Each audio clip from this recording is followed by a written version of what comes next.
right. Hi, everybody. Happy Thursday night to you. Thank you for joining me tonight.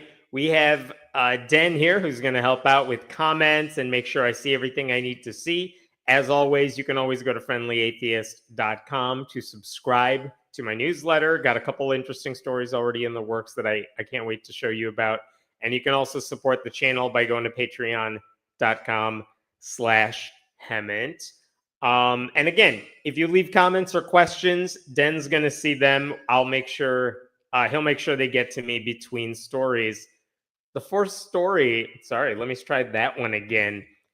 The first story I wanted to share with you tonight is actually a video clip that has gone viral just in the past few hours. And I feel like if you haven't seen this yet, you're going to see this really soon. But let me give you the gist of it right now. The video clip shows a pastor calling on the congregation to donate money. And that in itself is not that weird. They do that all the time. But in this case, the preacher tells the ushers in the building to shut the doors and not let anybody out unless they pay up. Let me play you the clip that you may have seen versions of online, or you will see versions of, and then we'll talk about what the hell is going on here. There's 1,000 of you. I said close them doors. Ushers, close the doors. Close the doors. Close the doors. We all gonna leave together. Y'all ain't going no place but to the restaurant. There's 1,000 of you tonight, and those that are watching, it's 1,000 that's watching online. This is a small seed. If I get 1,000 online to give this, if I get 1,000 in the sanctuary to give this, that's $40,000 tonight. I'm challenging each of you all down here to give a $20 seed. Now, everyone up here, we've all sowed and seeded, but I need everyone standing up here with us, with me, to plant a seed of $100. Because again, it costs to sit up here. And this is what I need you to do. If you're giving electronically, or even if you're giving tangibly, I'm gonna have y'all come to the altar and give it, because I need to see 1,000 people moving. Keep coming, that's it. Let's look at us, look at us, look at us. Yeah, now after you come up here, you can open the doors. Y'all can walk out the door after you come up here. But make sure you come this way before you go out the door. That's it. Look at God. Look at what God has done. Hallelujah. Yikes. So that has been going viral on TikTok, on Instagram for about a day now. And that sermon, here's the weird thing. That's not a new sermon. That was actually delivered on July 23rd, 2024. It was at the 109th Pentecostal Assemblies of the World Convention, PawCon, in Baltimore, Maryland. And the guy you saw right there is a guy named Bishop Marvin L. Sapp.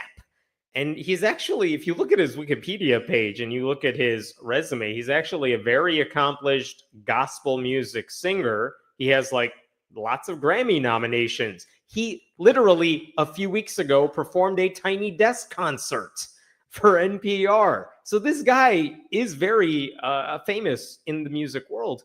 And he also happens to moonlight as a preacher. So he was like the keynote speaker the night of that convention. And as you heard in that clip, he encouraged everyone, including the religious leaders on stage, to donate various amounts of money. He told the people, the 1,000 or so people in the audience, to give $20. He told the preachers behind him, the other church leaders behind him, to give $100.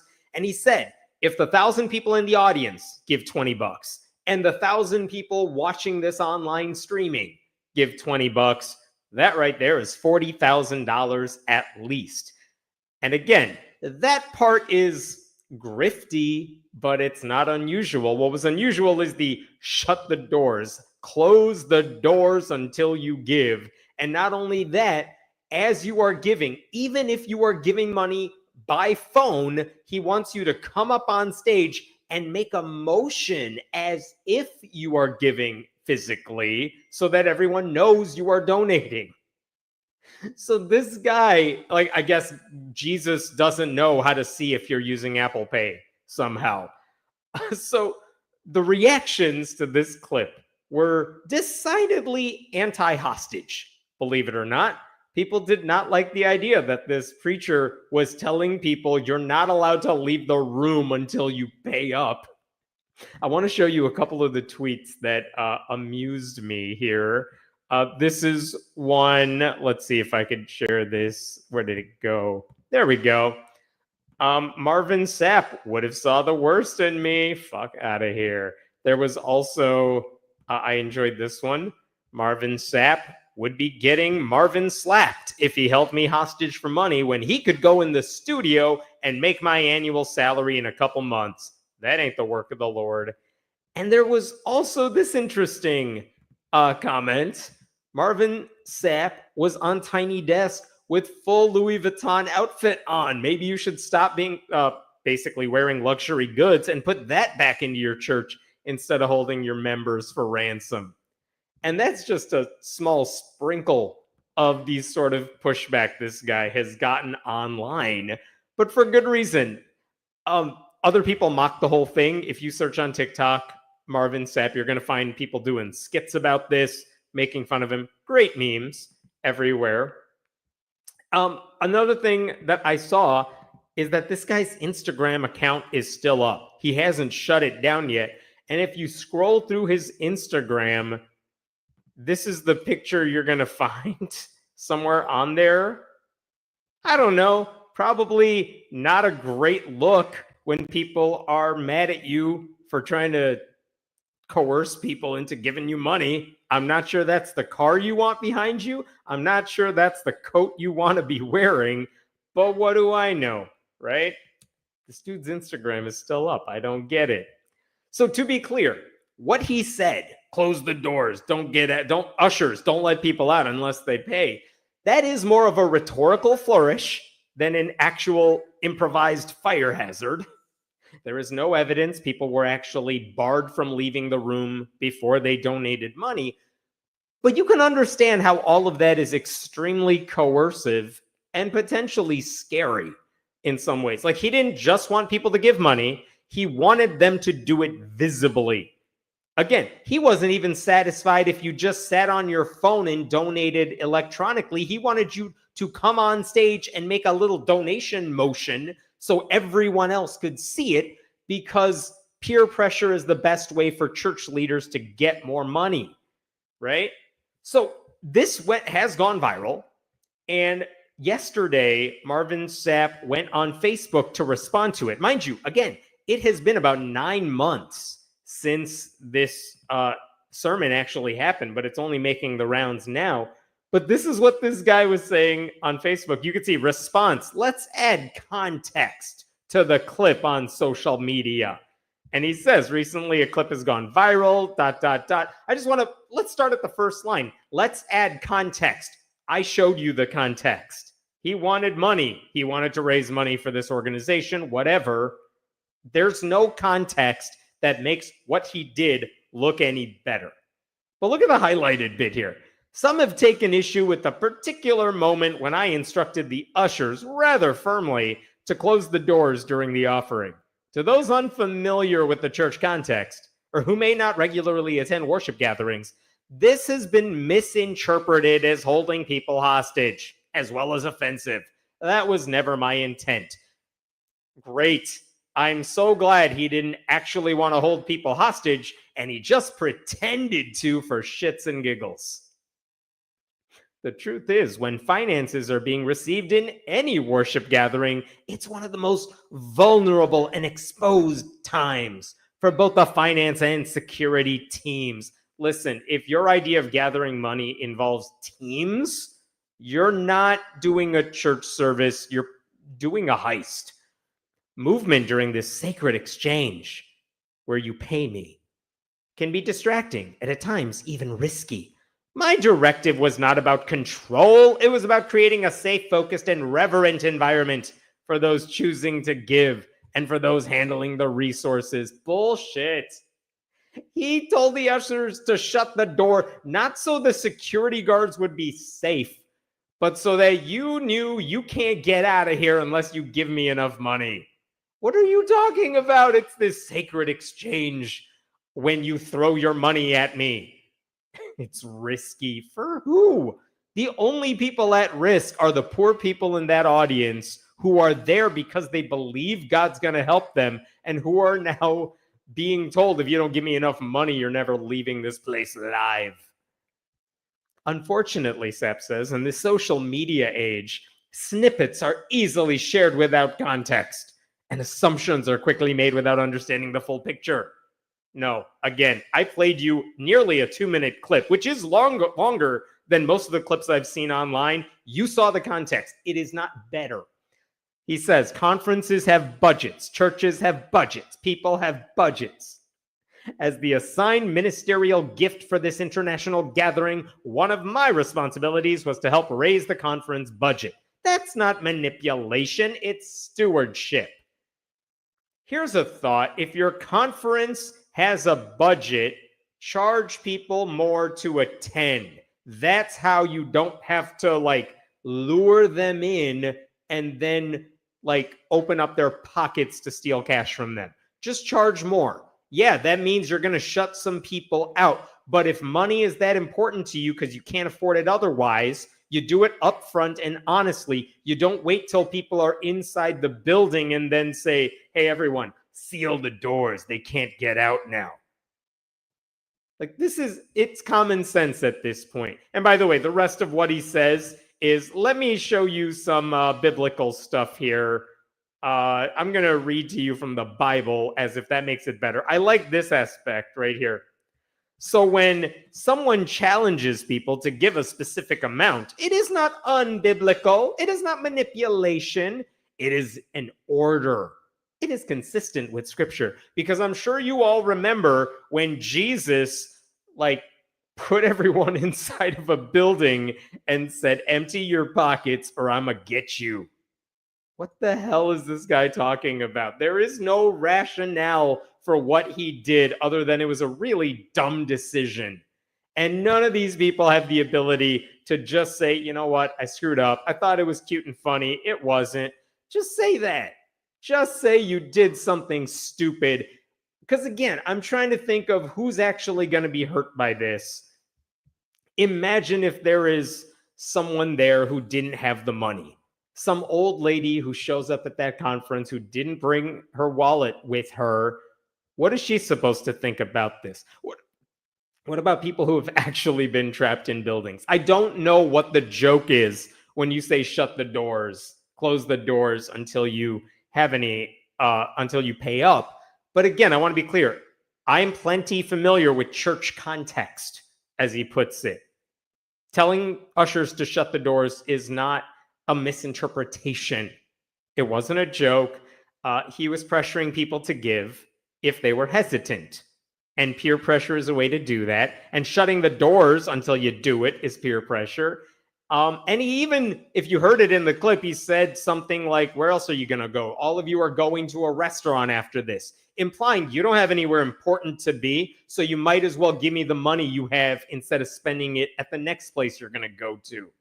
Nothing about this was, quote, safe, focused, and reverent. Everything was about manipulation. Nothing about this is biblical. So look, most televangelists know that you just have to guilt trip people into handing over their credit card number. You can tell them their biblical miracles will never happen unless they give to you, or that God needs you to sow a seed and then he'll reimburse you whatever you gave and then some. They'll just lie about it. They'll just say, give me money and Jesus is going to thank you for helping our ministry. I have seen a pastor directly tell his congregation to hand over their checking account information and their bank routing number so that his church could just take money directly from people's accounts. But at least they're upfront about the grift. I've never seen a pastor say, all right, seal the doors. None of you are getting out of here unless you give me your credit card. That's a new level of coercive Christianity right there. I was looking to see if there were any examples of this, and the closest thing I could find, not shutting the doors, but there is a preacher named Creflo Dollar. His last name is actually Dollar, who about a decade ago, and you can find articles about this online, He asked not 2,000 people to give $20 each, like this guy did. He asked 200,000 people to give him $300 each because he really wanted to buy a $60 million private jet. And even that guy did not shut the doors on his congregation. He just said right up front, I need a multi-million-dollar jet and I need you to pay for it. So gimme, gimme, gimme. But this guy wants to seal everyone inside. So anyway, love that clip. You'll be seeing it a lot more if you haven't seen it already. Marvin Sapp was already trending on Twitter, I think, and other social media outlets earlier this afternoon. I'm sure he's going to be doing it even more in the days to come. I'm going to stop there for now. What questions we got here? Oh, thanks for that donation, Lady Merlin. I want to see Christians flipping tables when stuff like this happens. Then I'll believe they're following Christ. Now, see, if you flip the tables and the doors are sealed, now no one can get out of there. And what happens if there's a fire hazard? Everyone's screwed. Look what God did. I saw a man asking for money, not God. That's right. And all of these people claim to speak for God. The funniest part of that clip, and I think I showed a little bit of it, is Sapp turns around to the other religious leaders standing on stage, and he's like, you guys don't have to give $20. You have to give $100, which again, proportionally, $100 for wealthy people is nothing. $20 to people who are not preachers in that context is a lot of money. So turning around and saying, you know, pastors have to give $100, you're not actually making your case any better. This is just a dude trying to get money from everybody. As you say, it's not God telling people how much to give. In some states, if you feel you're unable to leave, even if you are physically that's considered entrapment. That is a fair question about, like, can any laws be applied? Because, again, I want to be clear, there is no evidence I have seen that ushers actually barred people from leaving or sealed the doors shut so people could not leave. And I wonder if a dude making a joke about it, or at least saying that, counts as anything. Because I don't think he broke any laws. He was unethical, but he didn't do anything criminal. But I do wonder if anyone is suggesting he actually crossed a line that he couldn't have. Have tithes been tariffed too? That would be hilarious if Trump puts a tariff on tithes and then they have to become more expensive and everyone has to pay it and they don't realize it because they think tariffs are something other people pay. All right. Thank you so much for that. Welcome to the live stream. Before we unlock the doors, like and subscribe and all that good stuff. By the way, quick note, I will not be here next week, so we'll do this again in 2 weeks. Let me jump to a different story here. Let me pull it up. All right, I got a lot of clips for this one. You may have seen this on Rachel Maddow's show earlier this week. I posted about it earlier this week too, but I feel like this needs to be said. Back in February, shortly after Donald Trump was inaugurated, he made an announcement.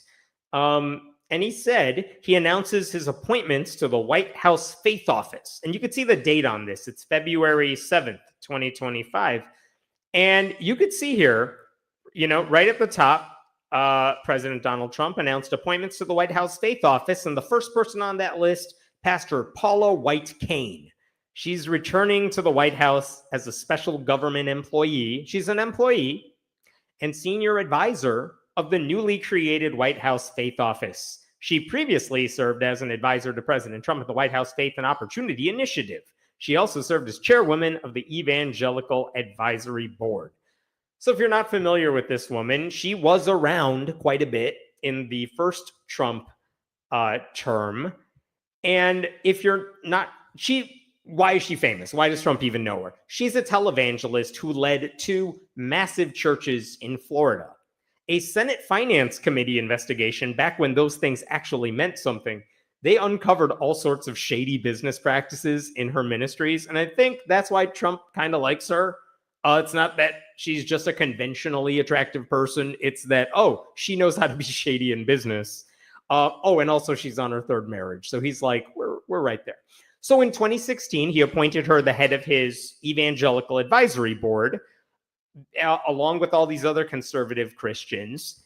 And again, he's not going for the religious advisory board. He does not care about your religion unless you are his preferred Republican religion, right? Paula White also delivered an invocation at his inauguration, and then she became the special advisor to his faith office then.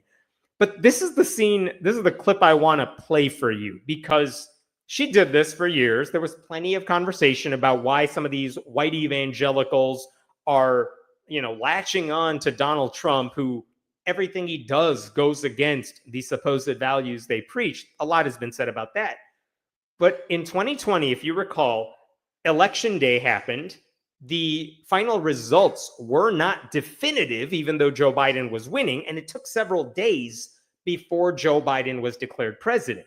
Well, in those few days between Election Day and Joe Biden being basically announced he had won Pennsylvania, the election was over, Paula White gave a sermon where she basically called for angelic reinforcement and an abundance of rain, for some reason, to help Donald Trump secure a second term.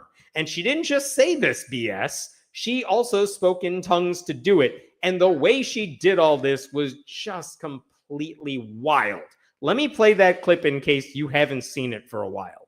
Strike and strike and strike and strike and strike and strike and strike and strike and strike and strike until you have victory. For every enemy that is aligned against you, let there be that we would strike the ground, for you will give us victory, God. I hear a sound of abundance of rain. I hear a sound of victory. I hear a sound of shouting and singing. I hear a sound of victory. I hear a sound of an abundance of rain. I hear a sound of victory. I hear a sound of an abundance of rain. I hear a sound of victory. The Lord says it is done. The Lord says it is done. The Lord says it is done. For I hear victory, victory, victory, victory in the corridors of heaven. In the corridors of heaven, victory, victory, victory, victory, victory, victory, victory. For angels are being released right now. Angels are being dispatched right now. Hamanda aka ata raka teda baka sanda ata ambo osa kata rite eke banda ata rike didi ashata.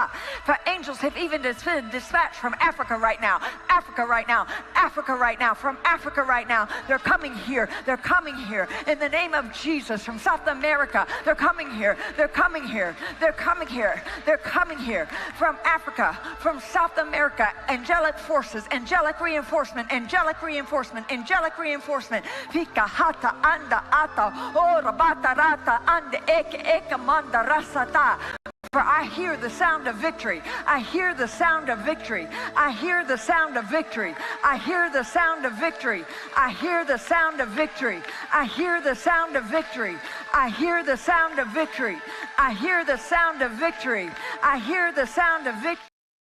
Listen, I see your comment. Can you stop the clip now? We get the point. No, I will not stop that clip. I have had to watch that thing so many times, and now you have to watch it. The whole thing over and over. What I don't get, first of all, I don't know what's funnier, like the dude just casually walking behind her as she's doing all that. The annoying repetition of every single thing she says, as if saying it 100 times is going to make everything better. The fact that she changes languages midstream, because I guess God doesn't know what English is, but he understands gibberish. I also don't understand how any sane person can watch that woman over and over for however long they go. There are people who go to her church, who watch her on TV, who keep her ministry afloat, and she keeps doing that shit. How? I would go insane. I do not understand it for a second. But that is who Paula White is, and that's the person Donald Trump thinks is the best liaison to the white evangelical community. That sermon that she gave, again, between Election Day and before Biden was declared president, that should prove right there that her pleas to God to fix the election by bringing in like angels from Africa or something, God is not listening to her. I don't think she got the hint. So in addition to all that, Paula White, just to tell you a little more about her, she is called Black Lives Matter an anti-Christ terrorist organization. She opposes marriage equality because it goes against God's wishes, even though she is on her third marriage. She also claimed to visit heaven, where God put a mantle on her. Just a garden variety Christian kook who has just allowed right-wing extremism to taint all the other crazy shit she does. So this is the person who is currently running the White House Faith Office. So now, if the biggest problem with that appointment is how the administration is elevating Christianity over other religions and no religion at all, like that would be bad enough.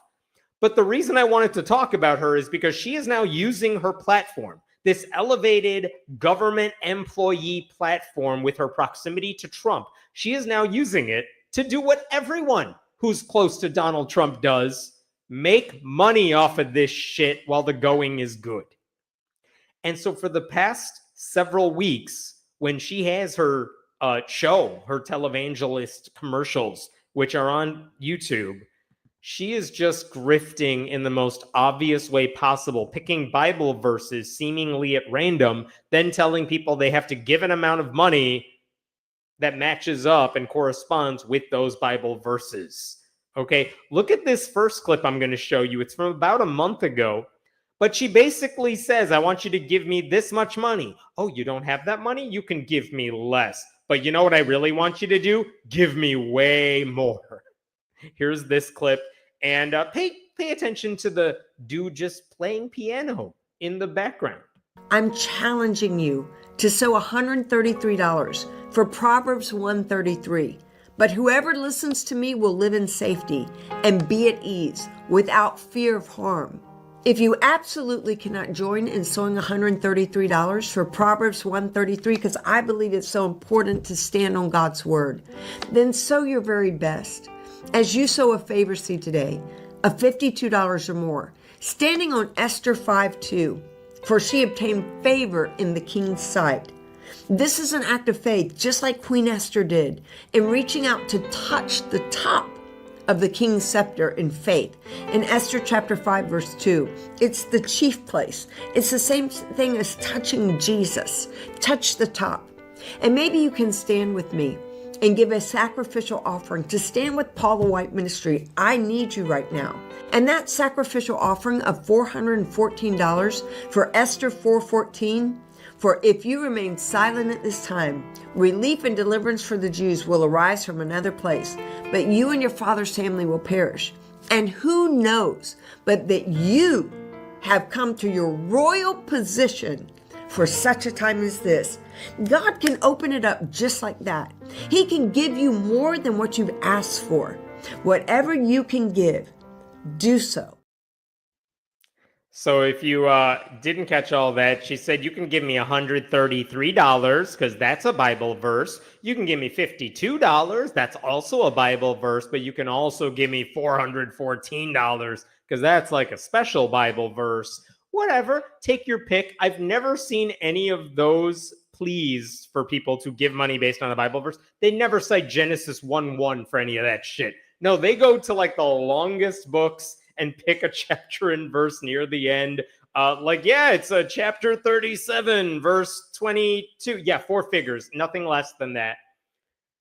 Maybe one of you can check on this, but I think the piano player in the background is her husband, Jonathan Cain, who was in the band Journey, the one that does Don't Stop Believin'. I think that might be him playing in the background. And I saw someone comment that he's being held hostage. No. He's fully a part of this.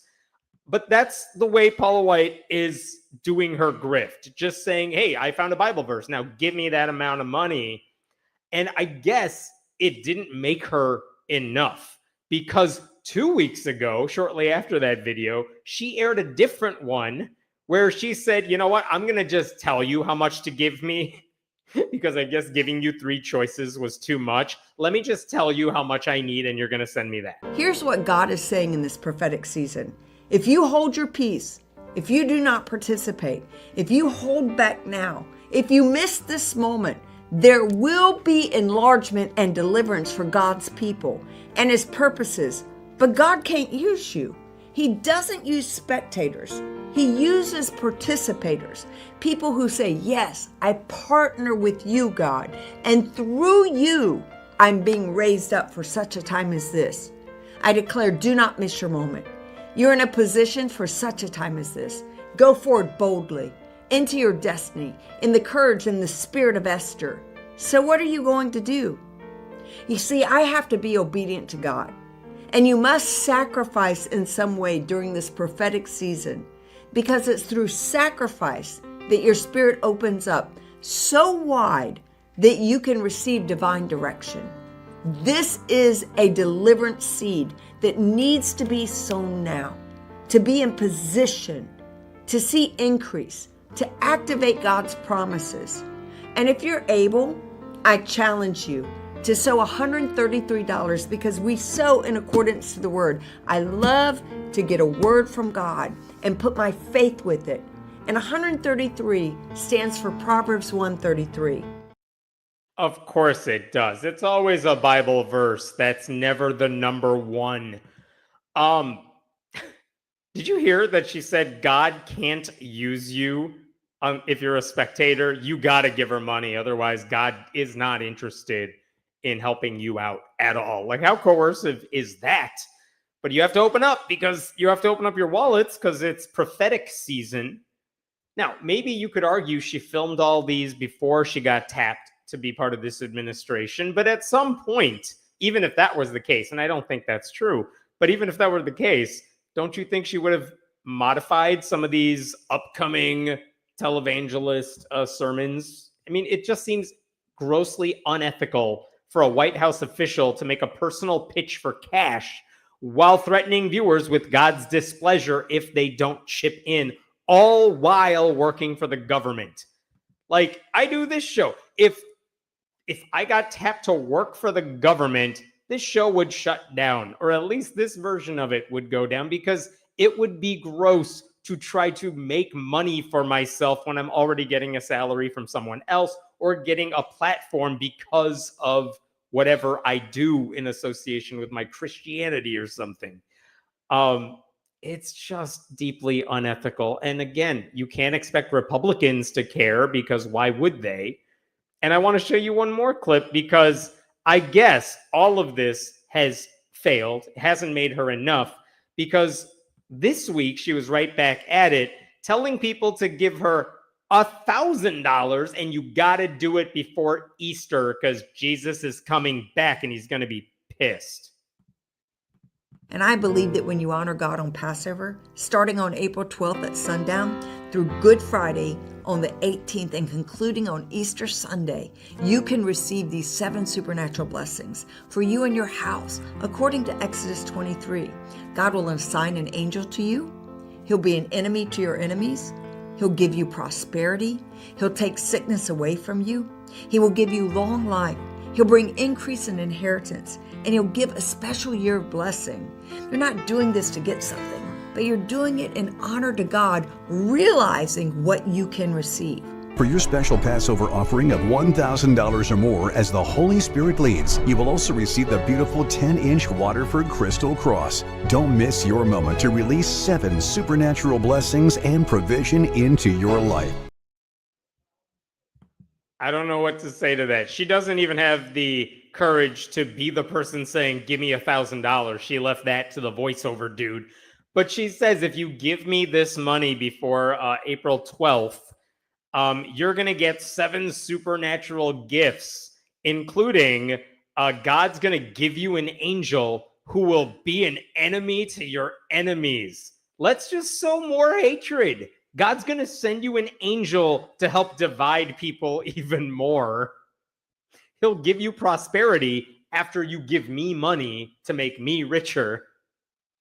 He'll take sickness away from you. And I want to laugh at that, except that is about the same thing that Robert F. Kennedy Jr. is saying, and he's running the damn health part of the government. This idea that if you just say some magic words, sickness just goes away.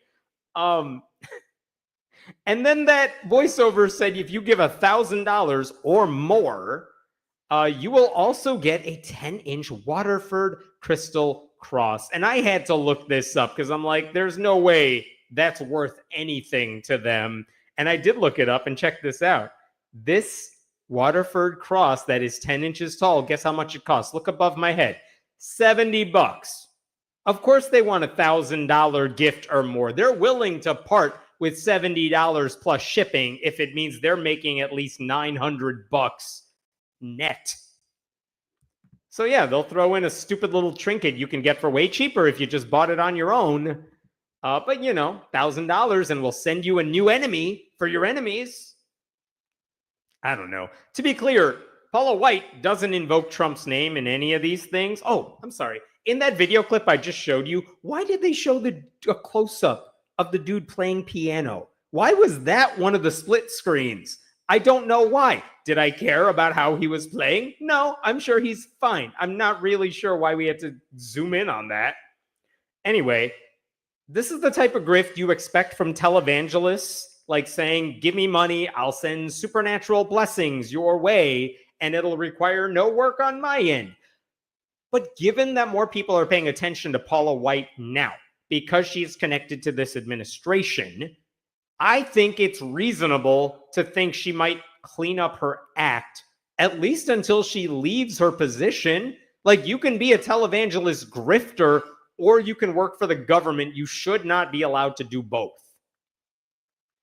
Apparently, that's asking too much to be ethical in any sort of way. But like damn near everyone in this administration, it seems, is using their proximity to Trump to enrich themselves, including Trump, who is selling like meme coins and crypto shit. And while a few conservative Christians have criticized Paula White, it's not because of stuff like this. It's because she's a woman. It's because they don't like her. It's because of other dumb reasons, but not because she's trying to profit off of her new platform, right? They don't have the moral foundation to take a principled stand on this stuff.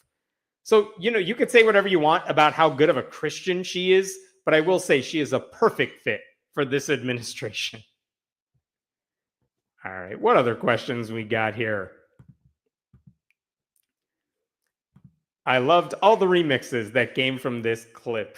I think you're talking about the first Paula White clip where she was like, after the election and stuff. And yes, there are so many because it deserves to be mocked.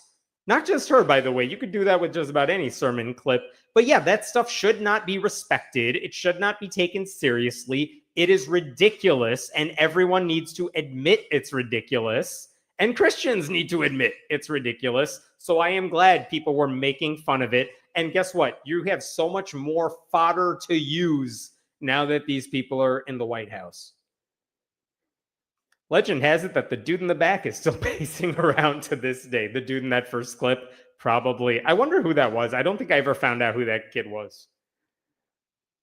My country has a hereditary monarch and an established church. How come it feels way more democratic and secular than the USA? You know, it is funny. It's a funny comment, but it's not a new thought. The idea that a lot of European countries that might actually have official religions are way less religious than the United States, where you can pick and choose whatever religion you want, but the government has made it so that certain religions count for more. But you're right. Like, there are countries that have established monarchs and state religions, and people are like, all right, I'm just going to ditch. I'll have more on that in another story later on. I hope those angels came into the U.S. legally. Marco Rubio's going to deport them and put them inside of an El Salvadorian prison. And then Kristi Noem's going to take a video in front of them all. Why don't they say send money and we will feed people? Good question. It's because they don't give a shit about other people. That's it. They want the money for themselves. Hey, those pianos do not buy themselves. Is there anything more Trump than that? No, it is amazing how all of these people are imitating Trump, whether it's their like mannerisms in some cases, like their hand gestures start looking like him. They start standing like him. They start wearing stupid hats like him. And yes, they grift just like him because they know it works and they know he has a voter base that is dumb enough to actually fall for this stuff. I think what is happening now is Seven Mountains Mandate. Seven Mountains Mandate is I would argue, totally different type of thing, where what that one is saying is there are 7 areas of culture, politics, entertainment, education, etc. And Christians need to like win. They need to conquer all 7 of these areas. And it's a fantasy for the Christian right. And it's a motivating force for a lot of what they're doing. Different to me from the televangelist style grifts that Paula White's doing. But that is a different thing that is very scary, because if you say, what are they doing to the Department of Education? Oh, they're destroying it. Why? Because that allows more money to be funneled to private education, to homeschooling, where Christians can get away with shit. And they can't do that when public schools dominate the landscape. So you see that shift happening. The funniest one to me is the entertainment one, because no matter how hard they try, they just rarely get any respect for the entertainment they produce, because it's always bullshit with a bad message. It's always God's not dead, and it's never anything people actually want to watch. Like, not hate watch, but actually watch. She doesn't know from sacrifice. What are we talking about here? I don't know. Let's skip that one. We'll come back to it. All right. Let's jump ahead to the next story. I think you will like this one. Okay. This is a continuation of a story I have talked about before, but you may know that in Ohio especially, there is a group called LifeWise Academy. And basically what has happened across the country is school districts are allowed to set up policies where they say students can leave the building, public schools, you can leave the building, let's say once a week, and go get religious education. But the school has nothing to do with it. Like, the church may bring a little minivan or a bus and take kids over to church for like 30 minutes. They do a religious education class. They bring the kids back. And the school's not going to punish them for that. The school says it's okay if you leave campus for this many minutes, this time of the day, and that's fine. You can go. It's all right, as long as your parents sign the permission slip and all that. So a couple things have happened in Ohio about that, because that is called released time. Kids are released for a certain time during the school day if they want to be. And LifeWise Academy is an organization that is facilitating this. This is their website, and you can see what it says. Every week, tens of thousands of public school students legally attend LifeWise Bible classes during school hours. And the way they pull this off is they say, look, there are public school districts everywhere. There are churches everywhere. Not every church is a mega church. Not every church has the infrastructure to get a bus that's going to bring kids from the public schools in the area to their church. They're not going to have the resources for staffers to teach the classes. So LifeWise says, we'll take care of all of that. Churches, you give us some amount of money. We will provide the background checks, the staffers, the buses, everything we need to make sure we could teach our classes in your building, something like that. That's the program that LifeWise Academy is doing. And when I have talked about this organization in the past, it's for a few reasons. One is that a lot of students are kind of pissed off about this. Let me give you numbers before I get into what's wrong with it.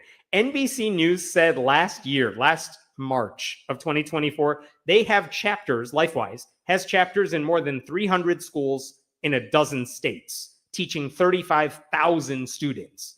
And I found a more recent article from July of last year that said it was like 525 schools in 23 states. So LifeWise is getting bigger. And one of the things, last time I talked about this, is because there was a school district in Ohio, the Westerville City Schools, that said, you know what, we're getting rid of released time. It is causing too much of a distraction in our classes. It's disrupting too much of the school day. And frankly, we want to teach our kids during the school day. So we're just going to say you can't leave campus for any reason that's not excused in advance. And that infuriated Republicans so much that they have since decided to pass a law in Ohio that basically requires every public school district in the state to allow students to do released time church classes. This is the actual bill that the governor signed into law this year It's called the Parents' Bill of Rights Act. And look, a lot of this stuff has to do with my kid doesn't have to take sex education, and we should not allow trans people to use the right bathroom. But wedged in here, there is one aspect. This is a section they have in the bill. And just take a look at this. This is the entire bit that has to do with released time. Do you see what they did here? This is the current law along with the changes. And look at letter B at the top. A school district board of education shall adopt a policy that authorizes a student to be excused from school to attend a released time course in religious instruction as long as you meet the following rules. They used to say they may. They're allowed to if they want to, which is why some school districts said, you know what? We're not going to take you up on that. We're just going to say no. And the Republicans in Ohio said, all right, we're going to make you have these released time opportunities. And so now every public school district in Ohio has to allow students to leave campus to go get religious indoctrination classes, to go to their classes, if they choose to, if their parents sign the paperwork, etc. So that's one thing that has happened in the past few months. And so if any school district was not allowing release time, now they have to. Huge gift to Christian nationalists, because what churches do you think are doing this stuff? It's always conservative Christian, white evangelical, maybe Catholic churches who have the resources to pull stuff like this off. There is no non-Christian equivalent to LifeWise Academy. Now, occasionally, like the Satanic Temple will say, we're offering religious classes at some place that they rent out. But again, those are one-offs. It's not systemic. They don't have the money that LifeWise does. Now, what's the problem with all of this? Because so far, everything I've said is legal, but it doesn't make it right. And what are the problems with this? Well, if you're skipping a class, let's say at a certain time once a week, you might be academically behind your classmates, even if you are skipping an elective and not a core class. Released time also makes life harder for those teachers who now have fewer kids in their class, because you can't move forward on a lesson if half your class was missing and they don't know what's going on. Like now you got to reteach everything you taught the previous day, and it just makes your life a living hell. It's the same reason a lot of, especially high school, middle school, high school teachers really hate field trips. Because if a kid goes on an English field trip, well, you can't really teach math that day if all the kids are missing. So you got to do it again the next day. You lose time, etc. But that's another issue.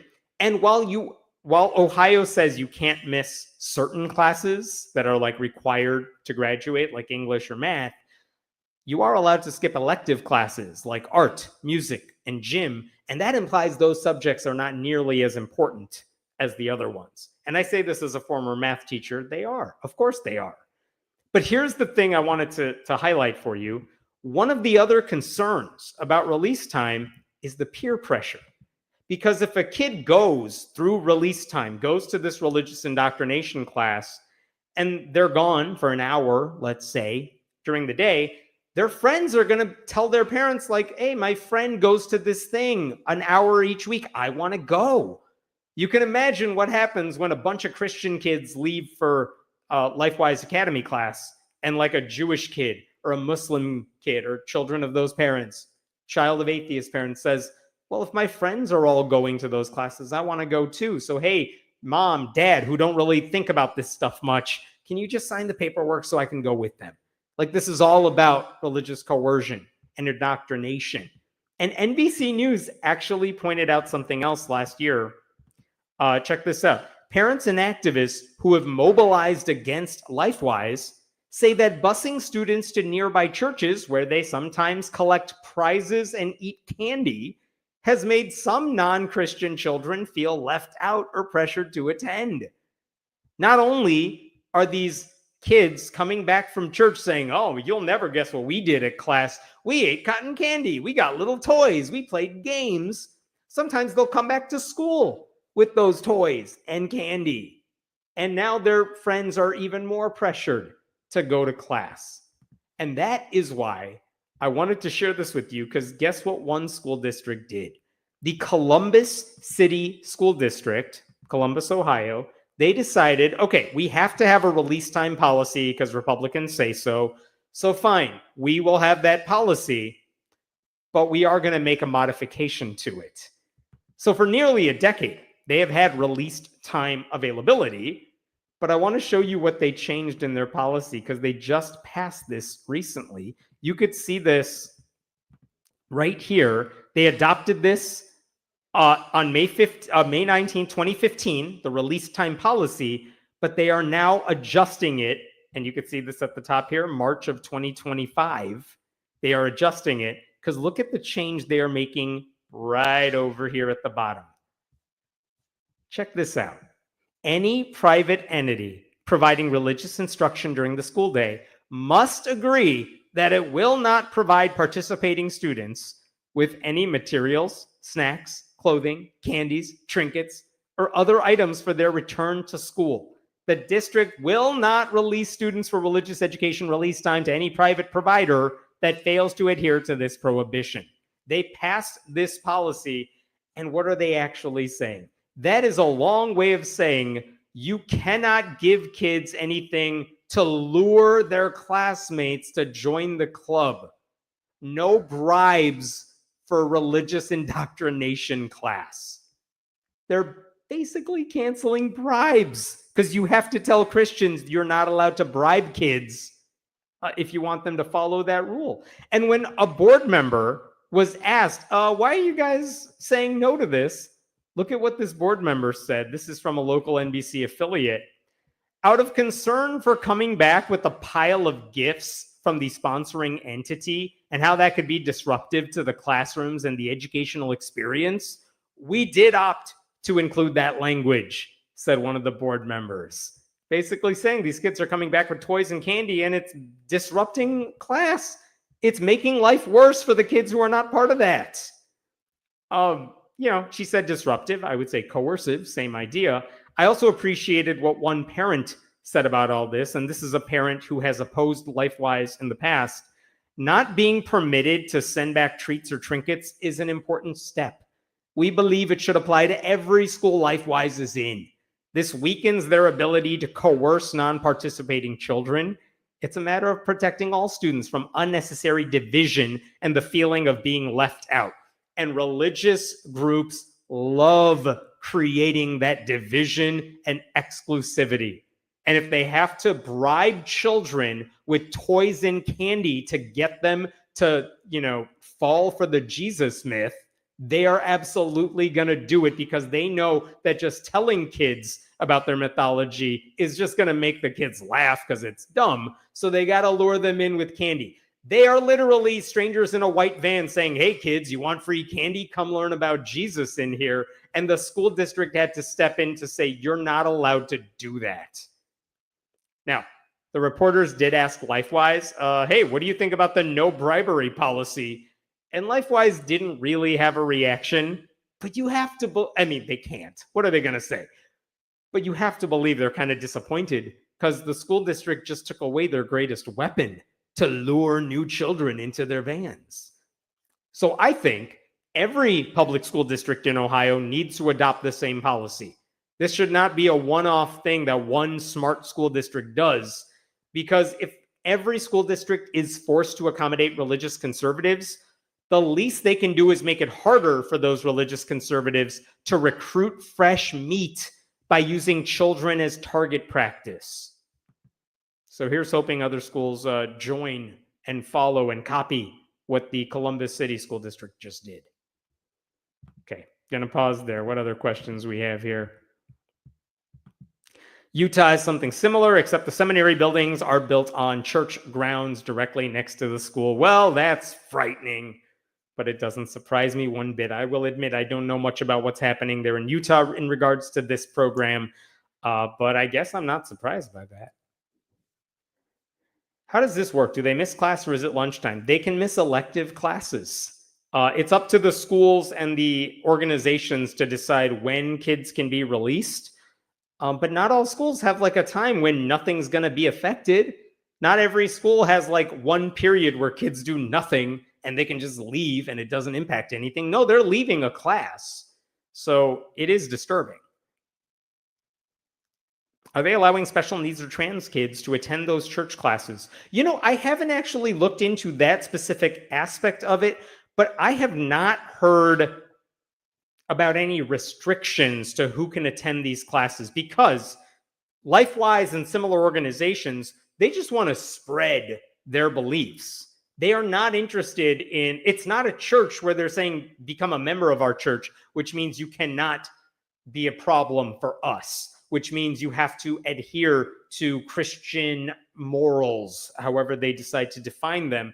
LifeWise is just like, we want to teach you about Jesus. And I'm sure if LGBTQ students or special needs students had permission to go, they'd be like, yeah, come on by. Because once you accept this stuff that we teach you, it'll be easier to convince you that you're not allowed to be these things, or you could pray away whatever your special needs are. If someone gives someone else something valuable and some students see it, they will have FOMO. Yeah, I mean, that's the bribery element, right? If you see your friends coming back from this class with trinkets and toys and candy and stuff like that, you're going to want to join, and you're going to want to tell your parents to join. And again, if your parents are well aware of what LifeWise is doing, they might say no, but you have to imagine most of these parents have no clue what this stuff is about. And I mean that in a good way. They got other things to worry about. So if their kid says, my friend's joining this class, we're going to learn about, God. Some parents are like, oh, okay, that sounds nice. And they'll just sign the permission slip, not really understanding what they're signing up for. All right, I'm going to jump to a different story. Let me pull this up. This is one I don't know if people have seen yet, but I'm really excited to talk about this with you. Okay. There is an all-women's Catholic college in Indiana. It's called St. Mary's College.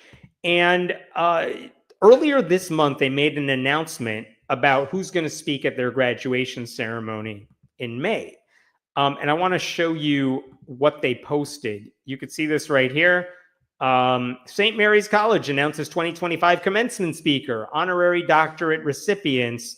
And the person to really pay attention to here is this woman in the middle. I want to make sure I have that right. Yes, it is. The woman in the middle of those pictures is former Ireland President Mary McAleese. And she is going to be their commencement speaker at this college in May. And a lot of that makes sense. I should say McAleese has visited the school, but it was for like a smaller event about a decade ago. But she's returning to deliver their commencement address. And it makes sense. So Mary McAleese is 73 years old. She used to be the president of Ireland from 1997 to 2011.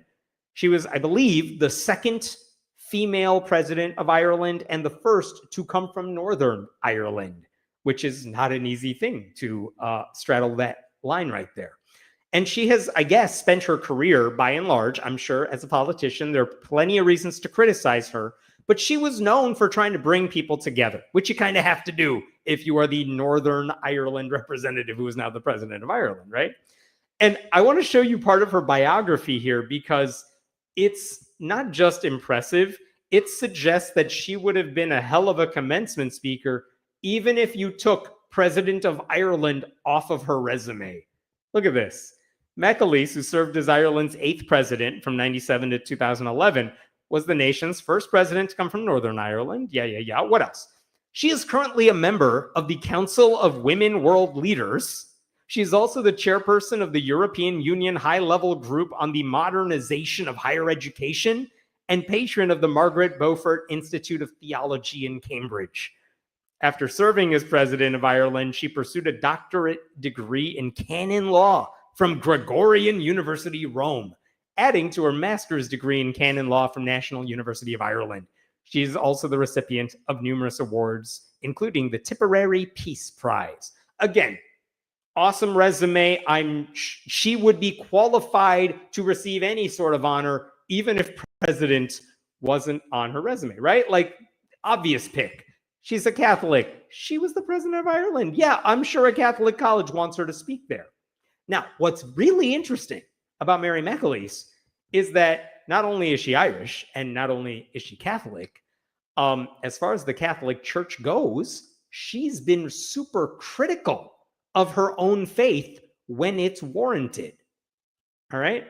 Like, it's not that she wants to turn people away from Catholicism. It's that she believes the church is not living up to the reputation and the values that she believes the Catholic faith actually ought to uphold. So she's been super critical of the church and the decisions made by the Vatican.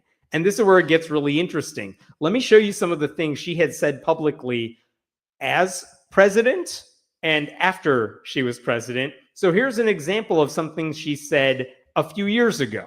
This is post-presidency, about women in the church. Speaking to reporters, McAleese also raised the ban on women becoming priests. Pope Francis has said that the issue of women's ordination isn't up for discussion, that women are permanently excluded from priesthood. I believe that women should be ordained. I believe the theology on which that is based is pure codology. I'm not even going to be bothered arguing it. Sooner or later, it'll fall apart, fall asunder under its own dead weight. Wow. So if you only allow men, celibate men, to be priests, like, the church isn't going to last much longer. She's basically saying, look, they're going to accept women sooner or later, but they should do it now because it's the right thing to do. So that's pretty badass for someone in her position to say. Here's another thing she has said. Let me show you this. McAleese, who was the second woman to hold the role of the Irish presidency, continued to claim the Catholic Church to be one of the last great bastions of misogyny. It's an empire of misogyny. She said there are so few leadership roles currently available to women. Very impressive. You're going to like this one too. You may recall that a few years ago in Ireland, they had a referendum on whether to overturn their constitutional ban on abortion. And you may recall it was very successful. I think like 2/3 of the people voted to overturn the ban because they all knew how barbaric it was to not let women have bodily autonomy. So people asked Mary McAleese, so you're not president anymore, but did you vote for this? Because you are Catholic, so you're supposed to be anti-abortion. What did you say about all this? Actually, there were some critics who said any Catholic who votes to overturn the abortion ban needs to go to confession and apologize for sinning. And this is what McAleese said to that. The upshot is that I voted yes to overturning the ban with a heart and a half. I am a person who would have, over time, always regarded myself as someone who valued the life of the mother, but also the life of the little baby. But I had no hesitation at the end of the day when it came to the vote. I absolutely voted yes. Kevin Durand, the Bishop of Elphin, said after the referendum result, the Catholics who voted yes should consider going to confession. Asked if she had done so, McAleese replied, I have no intention whatsoever of doing so. She said that the Catholic Church had really not come to terms with the clash between people's human rights and canon law. She also, which, by the way, she's an expert in. She also criticized the assumption that people would be obedient to the Vatican from the moment of baptism. Times have changed. And one of the things that has changed is our understanding of our human rights. Among those human rights, freedom of conscience, freedom of expression, freedom of opinion, freedom of religion, freedom to change religion. Within the Catholic Church, none of those fundamental freedoms are available fully to church members, according to canon law. Oh my God, she's just going at the church where it deserves to be criticized. Let me show you this one too. Hey, Catholic teaching on homosexuality, evil. She used the word evil. And that's her at a pride parade right there. Unbelievable. I'll give you one more. This is from 2018 as well. Former President Mary McAleese has said that the baptism of infants, which is a big thing in Catholicism, is a form of coercion, calling on the Catholic Church to change its practice. You can't impose really obligations on people who are only 2 weeks old, and you can't say to them at 7 or 8 or 14 or 19, here is what you contracted, here's what you signed up to, because the truth is they didn't. Baptizing babies, she said, makes infant conscripts who are held to lifelong obligations of obedience. I love her. She is amazing. So these are things she has said about the Catholic Church, and she says it as a Catholic. And again, I just want to be clear. She is not telling people don't be Catholic. She is saying the Catholic Church, the humans, the fallible humans who run the Catholic Church have misinterpreted what the church, what the Bible says. They are imposing rules that do not need to be imposed. They are interpreting it in ways they don't need to be interpreted. And so she is challenging the way church leaders have interpreted all this stuff. So I appreciate that she has had one of the biggest platforms someone in Ireland could ever have, and she has used it to criticize the worst elements of the church, which, by the way, is no different from what a lot of regular ass Catholics have also said about the church. And if, you know what, and if after all that you still see value in the religion, I think that's the sort of person you want to honor if you are Catholic. Someone who says, I love this religion, I want it to be better, and I'm willing to criticize it where it deserves to be criticized because of how much I love this faith. I mean, I would still think she's wrong, but respect. So the school, St. Mary's College in Indiana, they announced she was going to be their commencement speaker, and people flipped out. There's so much backlash about this. So there is a right-wing group on campus called the Loretto Trust. It's a group of conservative Catholic graduates of St. Mary's. And they get mad anytime the school does anything to challenge Catholic orthodoxy. They sent a letter to the president of the school. This was about 2 weeks ago. They sent a letter to President Katie Conboy of St. Mary's College, basically saying, what the hell are you doing? Do you know what she has said about the church? And you can see the bullet points right there. It's all stuff I just told you about. But look at this bottom here. Look at the bottom of this. To bestow an honorary degree upon an individual who has so persistently and publicly attacked Catholic doctrine is an unambiguous betrayal of St. Mary's College's Catholic identity. It sends a scandalous message to students that one can actively oppose church teachings while still being celebrated by a Catholic institution. Oh my God, how dare you? How dare you allow anyone to criticize our church? And again, just to reiterate, she's not saying like, burn the church, to hell with it. No, she's saying the leaders of the Catholic Church got this shit wrong and it doesn't have to be this way. And she's an expert in canon law and she knows what is required and what is not required. So what the hell are these people talking about? They said one more thing at the very end. All right, here, let me show you. We respectfully urge St. Mary's College to rescind this invitation to be commencement speaker and withdraw the honorary degree and thereby uphold its responsibility as a Catholic institution. The role of a Catholic college is not to provide a platform for those who reject and defy the faith, but to uphold, protect, and promote the truths of Catholic teaching. Signed by a bunch of very bitter graduates. All right. So a few things about this. Like, apparently, according to these people, these ladies, the role of a Catholic college is to teach students to never think for themselves and to always obey their male overlords, no matter how cruel and thoughtless and, hey, criminal those people may be. Now, they are not the only group that is challenging this decision because there is actually a group on campus. It's an anti-abortion group called Bells for Life. Belle as in Beauty and the Beast. Bells for Life. Little delicate Southern women who live in Indiana.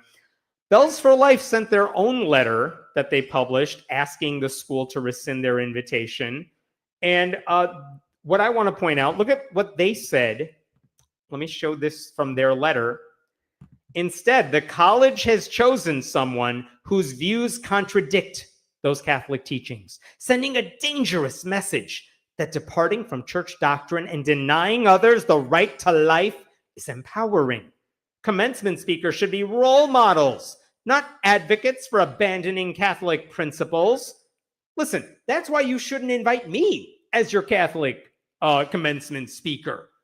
But if you're looking for role models, the woman who happened to be a president of Ireland seems like, you know what, not the worst option, especially when you look at what she has said and done. So again, what the hell are these people talking about? My favorite thing about that particular letter is that there was an interview that a news outlet did with the person who runs that organization. And I want you to see this one thing that it cracked me up. In an interview with The Observer, Bells for Life President Jocelyn Porter, that's who we're talking about. Look at what she said. When we first received that email announcing the speakers and the honorary degrees, I didn't recognize many names mentioned. A friend of mine actually sent me some information after doing a quick Google search of Dr. Mary McAleese, and I was like, oh, that's a little concerning. And again, didn't think much of it. Later, I was like, let me actually look into this. So over spring break, me and Vice President Lydia, just the perfect Handmaid's Tale name right there, did some deep diving on all of her stances on everything, realizing that this was deeply concerning. I love the idea that this student had no idea who McAleese was until she was announced as a commencement speaker, which, by the way, I don't even have a problem with that. McAleese was president in 2011. I don't know, half these kids weren't even born. They weren't conscious in 2011. I understand why you might not know who McAleese is, politically speaking. That's fine. But to say I had no idea who she was, but also she's so dangerous, we have to stop her. This lady whose name I just found out 2 minutes ago. Like, there is some cognitive dissonance right there. I don't know who she is, but she's very bad, and I must stop her, even though she totally didn't have any impact on my life this entire time. That same anti-abortion group also launched a petition, oppose Dr. Mary McAleese as the 2025 commencement speaker. They have about 500 signatures. There's no actual request here. They're not, I didn't even see the word rescind. They just said, we oppose it, which, you know what? It's fine. You can be as mad as you want. College students are allowed to be mad for dumb reasons. That's fine. I don't really know what the purpose of that petition is, but okay. I think it is important to point out, though, the Pew Research Center just released a survey. I talked about it like a week or two ago. They released this huge survey on religious beliefs in the United States. And one of the things they found is they asked people about whether they support same-sex marriage. Well, you know what the Catholic Church says about same-sex marriage. They're opposed to it. It is not allowed in the Catholic Church. Priests are not allowed to bless same-sex marriages in pretty much all these cases even. I think maybe the Pope has shifted on that a bit, but you're not allowed to have your gay marriage in a Catholic church. But look at what the survey found of Catholics in the United States right here. Look at the question. What percent of people say they favor allowing gay and lesbian couples to legally marry? And look at what the Catholic number is right here. It was 57% in 2014, a decade ago. It is now 70%. 70% of U.S. Catholics support marriage equality, even though the Catholic Church says absolutely not. One other thing worth pointing out is that when it comes to abortion, I want to show you this one too. Look at this. Here we go. Look at the question here. What percentage says abortion should be legal in most or all cases? And you could see they have 2007, 2014, and then the gray area is what's happening right now. Who says it should be legal? And if I scroll to Catholic, look at this line above my head here. In 2007, it was 48%. In 2014, it was 48%. Today, the percentage of Catholics who say abortion should be legal in all or most cases, 59%. It's gone up over the past 10 years, presumably because Roe v. Wade was overturned. But that means a majority of Catholics in the United States support legalizing abortion. And you know the Catholic Church opposes abortion and contraception and everything to do with that. And the only reason I point all that out is to say Mary McAleese seems like a more fitting representative for where Catholics stand on these issues than the zealots who claim to represent the church. Because if they believe the only true Catholics, the ones who the school ought to be platforming on stage, are the ones who accept the Vatican's positions on everything, then guess what? The majority of U.S. Catholics would not be welcome in that college. They wouldn't even be welcome in churches. But the Catholic Church is not about to let these people go because they need the cash. So this idea that Mary McAleese is a bad representative because she violates what the church says, so do just about all U.S. Catholics. 3/4 of U.S. Catholics are like, I'm cool with marriage equality. I'm fine with abortion in most cases.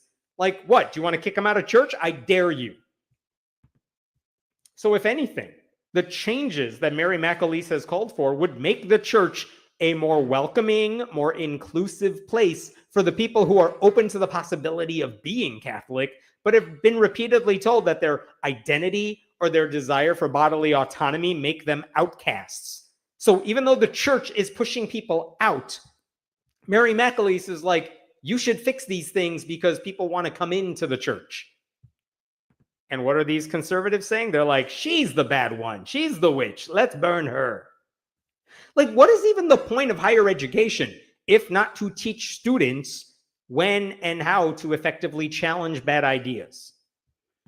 And I also wonder this, like, okay, some of these critics, they oppose Mary McAleese. They do not want her speaking, giving the commencement at their college. Who would they be okay with? Would they be okay with Harrison Butker, that misogynistic field goal kicker for the Kansas City Chiefs? Probably. Would they be okay with J.D. Vance? Almost certainly, because he's anti-gay, he's anti-abortion, he's Catholic, he's the most powerful Catholic in the country. He's also a liar. He's a guy who has terrorized entire communities by spreading lies like he did in Springfield, Ohio. He's totally incompetent, as we saw this week with the Signal chat that was leaked because they weren't secure about it. But these people who are criticizing Mary McAleese would probably be fine with J.D. Vance, and that just shows you where their priorities are at. They do not care if Catholics use their power to hurt people, but if you dare to be a Catholic and say the church ought to do better and, avoid the bigotry and cruelty, that's who they're against, even if that person was a former president.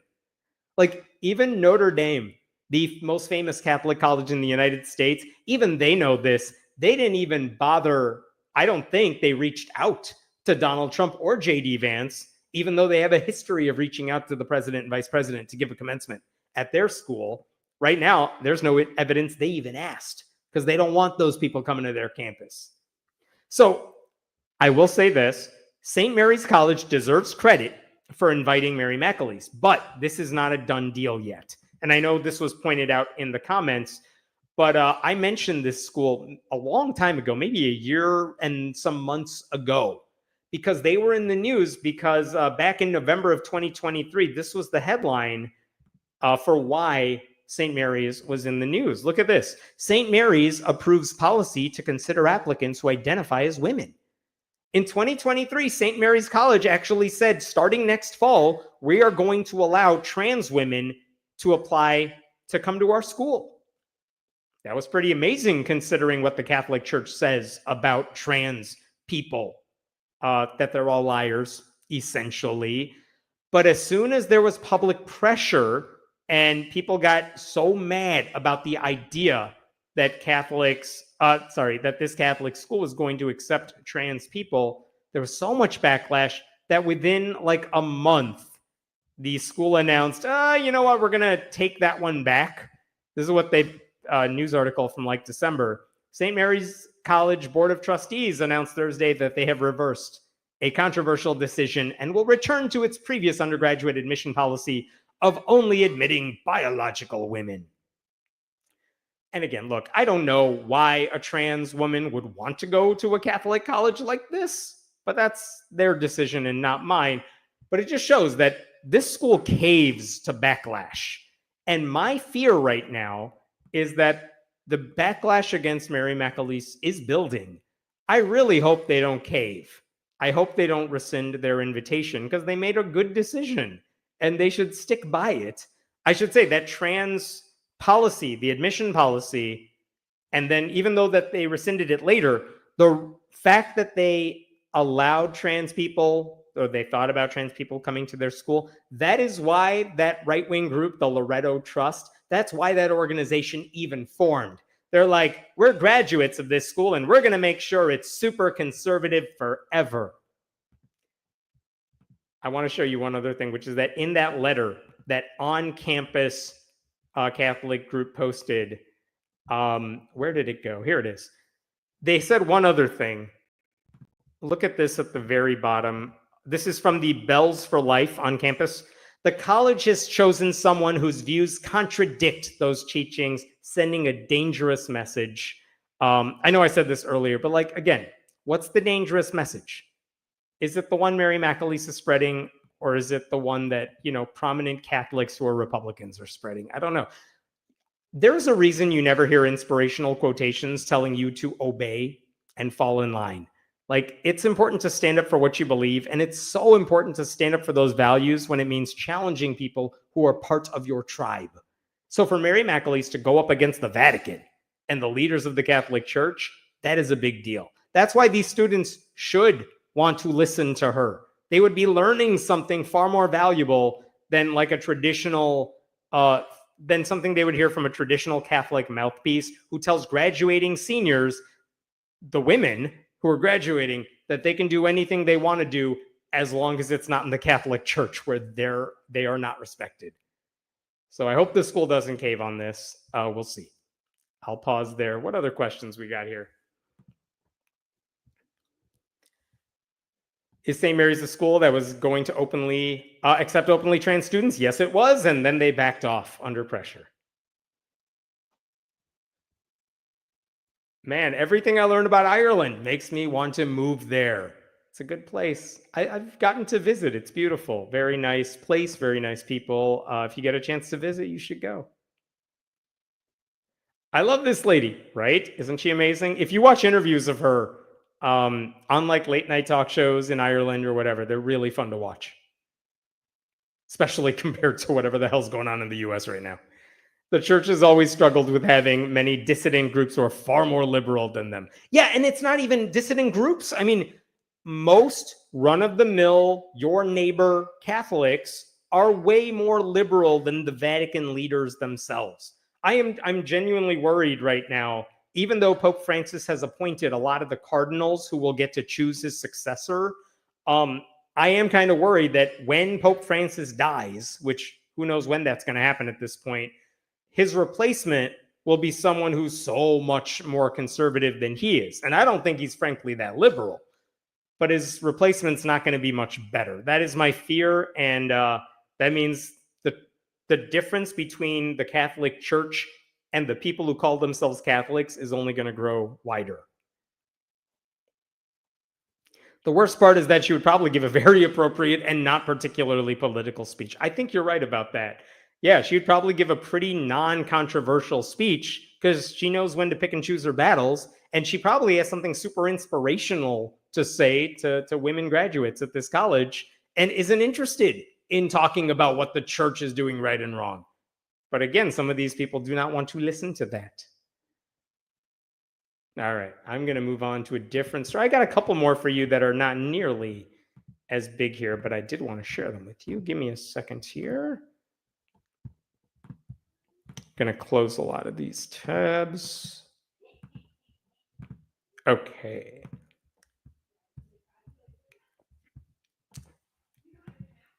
South Dakota used to have a governor, Kristi Noem. She is now, what is she, the Secretary for Homeland Security at this point for some reason? I don't know. She was seen this week when she's not dressing up. She was seen taking a video in front of a prison in El Salvador. It's just horrible, whatever she's doing. Kristi Noem is also the lady who bragged about killing her own dog. So anyway, South Dakota, once she left the governorship to take up a position in the Trump cabinet, she was replaced by a guy named Larry Roden. And so Larry Roden's only been in the position for like a couple of months so far. And he recently sent an email to state employees telling them, hey, you know what? I'm going to give you 2 days off next month, which sounds great. But I want to show you the email he sent because there's a reason it's disturbing. And the Freedom from Religion Foundation got a copy of this email that I want to share with you. So check this out. This is dated March 21st. It was just sent last week. But check this out. This is the whole email. Dear team, thanks for your hard work. That's all nice. Whatever. Look at this. The arrival of spring affords me the opportunity to show you my appreciation for the work you do. I am granting administrative leave for both Good Friday and Easter Monday, April 18th and April 21st. I hope you could spend time with those you love as you celebrate the resurrection of our good Lord. And it's that last part that's the issue here. You know why this is an issue, right? Like, it's perfectly fine to say, hey, you know what? There's a lot of people who might want the day off, Good Friday, the Monday after Easter, and I want to do it in a way that is legal. So the governor's saying I'm going to give everyone the day off, but instead of calling it like spring break, instead of just saying I'm going to give you a long weekend in April, he's saying specifically, I'm going to give you religious holiday 1 and religious holiday 2 off. And I'm going to do it so you can all celebrate my personal God. Which, again, if this was done outside the context of Christianity, I think people would understand how crazy it is, what he wrote. But I think maybe it doesn't have a lot of impact because people are just used to it. But I do think it's worth acknowledging why that is wrong. That's not something you would ever see happening for any other religion. So the Freedom from Religion Foundation did write a letter to the governor's office. And this is what Attorney Chris Line said in his letter here. Let me show you this. We urge you to immediately refrain from including religious messaging in official communications as governor, and to ensure that the state does not grant administrative leave in observance of a specific religion's holy days. Government neutrality on matters of religion is essential to upholding the constitutional principles of church-state separation and ensuring that all South Dakota employees are equally respected. It's not asking a lot. Again, all he had to do is say, I'm going to give you those 2 days off. He can call it whatever secular thing he wants.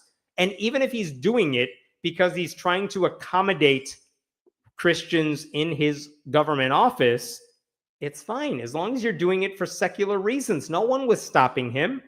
Like, this is why a lot of public school districts no longer say we're going to have Christmas break. They say winter break. Because guess what? Christmas is not always the only game in town. And it's better to be inclusive, let people celebrate what they want. But by the way, we're just going to give you 2 weeks off in December.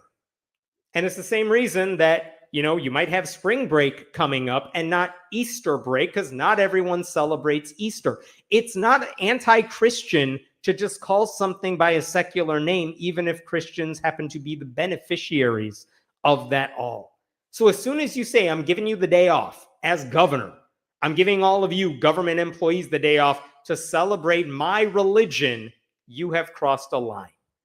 Now, is there going to be a lawsuit over this? No. Is he going to get in trouble for this? No. It's a simple request that there are more people in South Dakota than just Christians who live there, and acknowledging them and just, you know, admitting that they exist is not a big ask, right? The governor hasn't responded. I'm sure if he wanted to, he'll just pretend like this letter is anti-Christian, which it's not. But it's one of those things where if you don't call it out, they're going to start doing more of it. And what do I mean by that? Like, what the Supreme Court has been saying in recent years is we're going to let church-state separation shit, we're just going to let it slide. If you do something super Christian, like putting up a cross on public property, but you did it a long time ago and everyone's just used to it, it's fine now. Like, that's their rule. If you let people get away with small things a long time ago, we're just going to look the other way now. That's why you call this stuff out now, before it becomes normal and before a conservative judge in the future says, well, hey, that South Dakota governor said everyone can have the day off for Christmas. And what did you atheists do about it? Absolutely nothing. So you won't mind if, I don't know, the president says no one gets to do anything in December because it's Jesus's birthday. I don't know. Like, you have to stop this stuff when it's small so that it doesn't become a problem down the road.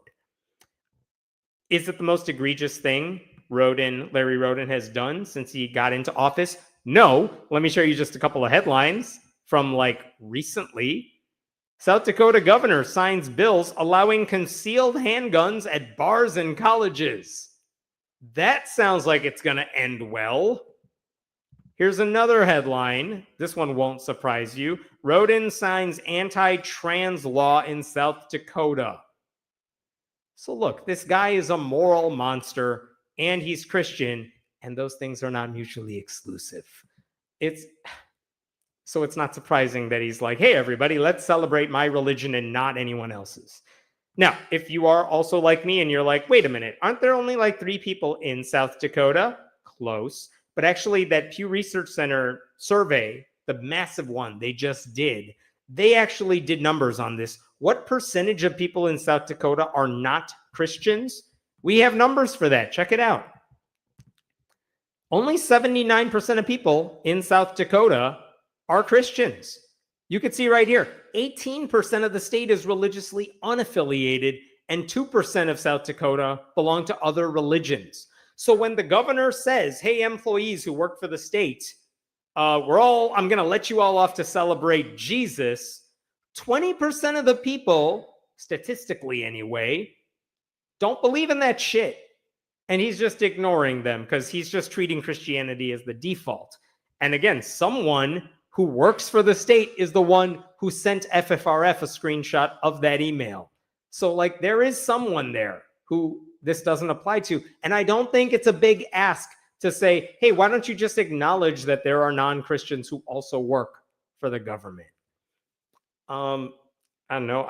All of these people follow in the lead of Donald Trump, who just pretends like Christianity is all that matters. So like, I appreciate FFRF bringing this to light. I appreciate the person who sent them this email so that people, because they understood this was a big deal and it shouldn't happen. And I know, not the biggest story in the world. It's not like going to change your life in any way. But again, it's these types of things that tend to blow up into bigger stories down the road if you don't stop them right away. So that's why I wanted to bring it to your attention. All right, what questions we got here? Most folks may roll with it and accept the days off simply for getting days off. And here's the thing. You're right. If I worked for the state of South Dakota, part of me says, I don't really care what he said. I get Friday, Monday off. I have a long weekend. Cool. I'm going to go do something fun on that long weekend. I get that. I don't want them not to have the days off. My only issue here is just say I'm giving you the days off. You could say it's for spring break. You could say whether you want to celebrate a religious holiday or just take the time off, go do that. My only issue is saying the only reason I'm giving you these days off is so you could celebrate my God.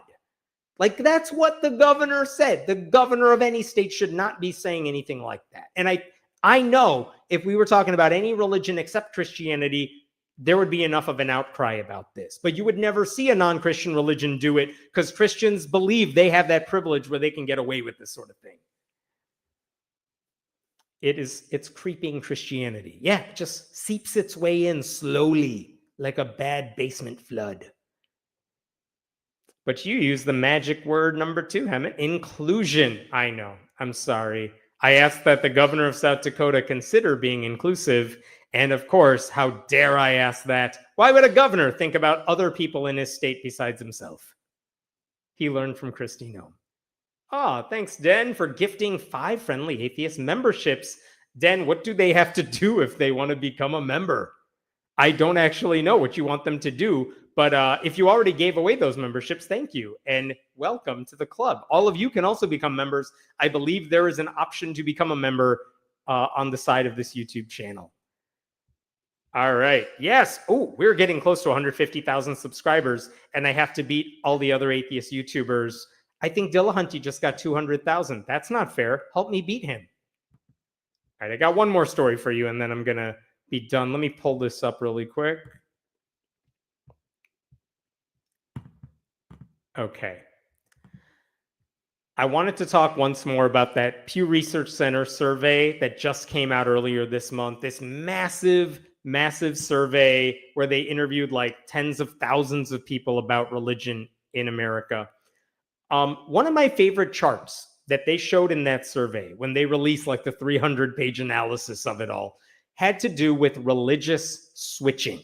And what is religious switching? It's when they ask you, like, what religion were you raised in and what religion are you now? And there's a lot of Americans who said, I used to believe this thing when I was younger. I was raised in this religion by my family, but I'm now something else. It's been happening a lot in recent years, and it threatens to upend one of the most basic and important beliefs about religion, which is that if you raise your children in your religion, your children will be that religion in the future. And I want you to think about that for a second, because this is such a big deal. One of the reasons organized religion has had historically as much power as it does is because parents could always assume that if they indoctrinated their kids from a young age, conservative Christians even have a name for this, the 4 to 14 window. You can Wikipedia that one right now. They say, if I can indoctrinate you between the ages of 4 to 14, I have you for life. So they know it's important. And they think if I get to my kids early and I take them to church from a young age and I read them the Bible stories from a young age, they will be Christians for life. You may recall there's a thing called the quiverful movement in conservative Christianity. It's like the Duggar family with their 16 kids and counting, right? And their whole thing is, why do they have so many damn children? Because they really do believe if you have a lot of children, those are more weapons to use in the eternal religious war. And there was a journalist, Catherine Joyce, who wrote about the quiverful movement years ago, 2 decades ago. And I want to show you what she wrote about that movement. This is talking about the Duggar family and other families like them. This is their mindset that she is describing. If just 8 million American Christian couples begin supplying more arrows for the war by having 6 children or more, they propose, the Christian right ranks could rise to 550 million within a century, assuming Christ does not return before then. They like to ponder the spiritual victory that such numbers could bring. Both houses of Congress and the majority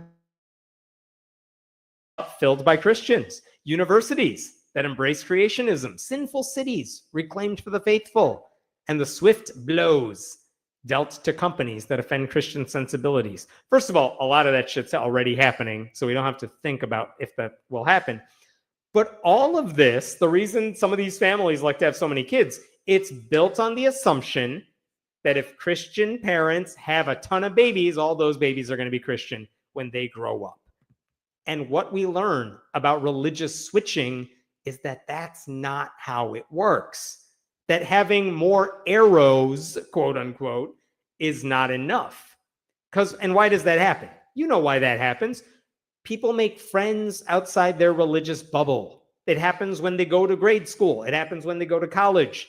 They might date or marry people who don't share their religious beliefs from when they grew up, because they share values, but they may not share religious beliefs. They might live in big cities or diverse communities where there is no one default faith. So it makes the spread of different ideas a lot easier. You're not pressured to join the one religion everyone has. Otherwise, you're an outcast. No, there's different places and people for you to hang out with. There's also less stigma today in saying you are not religious or not Christian, so that the pressure to remain in the fold has also evaporated. And all of that's good. And the thing I wanted to show you, that I did show you a couple of weeks ago, is what the Pew Research Center found about religious switching. And I want to show that to you for just a second. This is an amazing chart. And look at this. This is the ratio of people who leave a religious group versus people who join. And look what it says about Christianity at the very top here. Look at the blue. For every one person who joins Christianity, 6 people leave it. What about Catholicism specifically? For every one person who becomes a Catholic and joins Catholicism, 8.4 people leave Catholicism. And on the flip side, for every one person who leaves religiously unaffiliated, like you're an atheist who found God, for every one of those people, 5.9 people join religiously unaffiliated. So you could see a couple things happening here. One is there's a huge discrepancy. For every one person who joins Christianity, 6 people leave. Well, guess what? For every one person who leaves religiously unaffiliated, about 6 people join. We're stealing all of those Christians. It's not a one-to-one perfect scenario there, but a lot of those people leaving Christianity, they're not ditching it to find a new religion. They're ditching organized religion entirely. And this is what religious switching is, because they asked all these people, what religion were you raised in? And a whole bunch of them said Christianity, some version of Christianity. You know, I was a Methodist growing up. I was a Baptist growing up. I was Catholic growing up. And then they said, and what are you now? Nothing. That is what happened in the survey. That's what's amazing about this chart. This destroys everything the Quiverful movement has ever wanted. This chart is the Duggar family's worst nightmare, other than Josh Duggar. So this is why I love this chart. It was amazing. It is amazing to see these numbers put like this, because it shows people are able to switch religions, right? It's amazing. Now, why is that happening? You could blame whatever you want. Blame the sex scandals, the hypocrisy, the desperate attempts to worship Donald Trump instead of Jesus, the easy access to material for people who are questioning their faith, whether it's books, YouTube videos, TikToks, whatever. There's more ways to learn about why it's okay to leave your religion. There's a bunch of reasons. But the point is, way more people are walking up, are growing up and walking away from organized religion than entering it. So there was one limitation to that chart, though. It was all about the United States. And there's an open question of, okay, maybe that's what's happening in the US, and maybe that's due to politics. Maybe that's due to issues that only matter to one country. What is happening in the rest of the world? Are these trends about religion the same in other parts of the world? And we didn't know that from that initial survey. And this week, the Pew Research Center released an update. They released more information based on their survey, where they talked about religious switching around the world, right? To give us a better understanding of what's happening. And in short, what they found is that, yeah, people are switching and ditching religion all over the place. So they surveyed 80,000 people in 36 countries, and they found that the biggest losers when it came to this religious carousel are Christianity and Buddhism.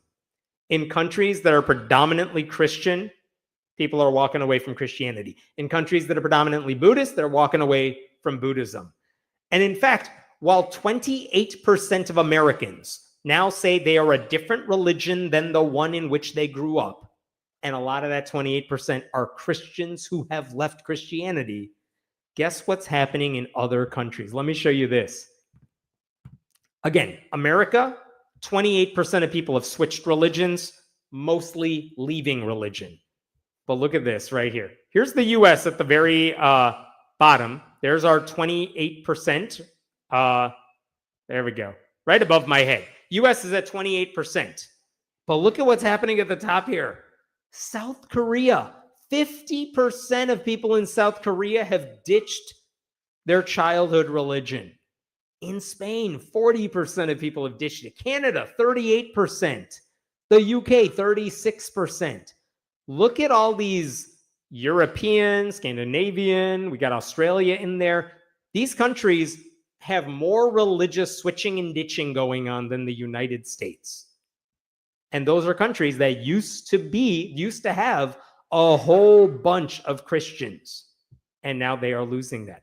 Which countries do not have a lot of religious switching? Like, what do these have in common? Let me scroll to the bottom of this chart. Look at this. Bangladesh, under 1% of people switch religions. Yeah, you know why? Because like 10 years ago, when some atheist bloggers criticized religion in Bangladesh, extremist Muslims murdered them. So yeah, there's pressure not to switch, at least not openly so, in certain countries where there's political, social pressure not to change, where there is such a majority of one particular religion that leaving it comes with severe penalties. Yeah, you're probably not going to switch your religion, at least not telling a survey surveyor about that. Even India, where there is Hindu extremism in India, but even there's so many people in the Hindu faith that it's really hard to switch religions. But the countries where there was predominantly Christianity and Buddhism, those are ones that are losing people. So that's interesting. And again, I just want to point out what the Pew Research Center said. When most of those people switch religions, it's almost always in the direction of non-religion. Pew said, and I'm quoting here, most of the switching is disaffiliation. People leaving the religion of their childhood and no longer identifying with any religion. And so, okay, I want to go back to that chart I showed you earlier. For every one person who becomes a Christian, 6 people leave Christianity. What is that chart like in other countries? I'm telling you, I stared at this chart for friggin' forever because of how amazing this was. Again, I just want to, before I show you, for every one person who joins Christianity, 6 people leave it in the United States. Look at what these numbers are like in other countries when we're talking about Christianity. Check this out. In Italy, for every one person who joins Christianity, 28.4 people leave it. Are you kidding me? That is incredible. They surround the Vatican. In Germany, for every one person who becomes a Christian, 19.7 leave it.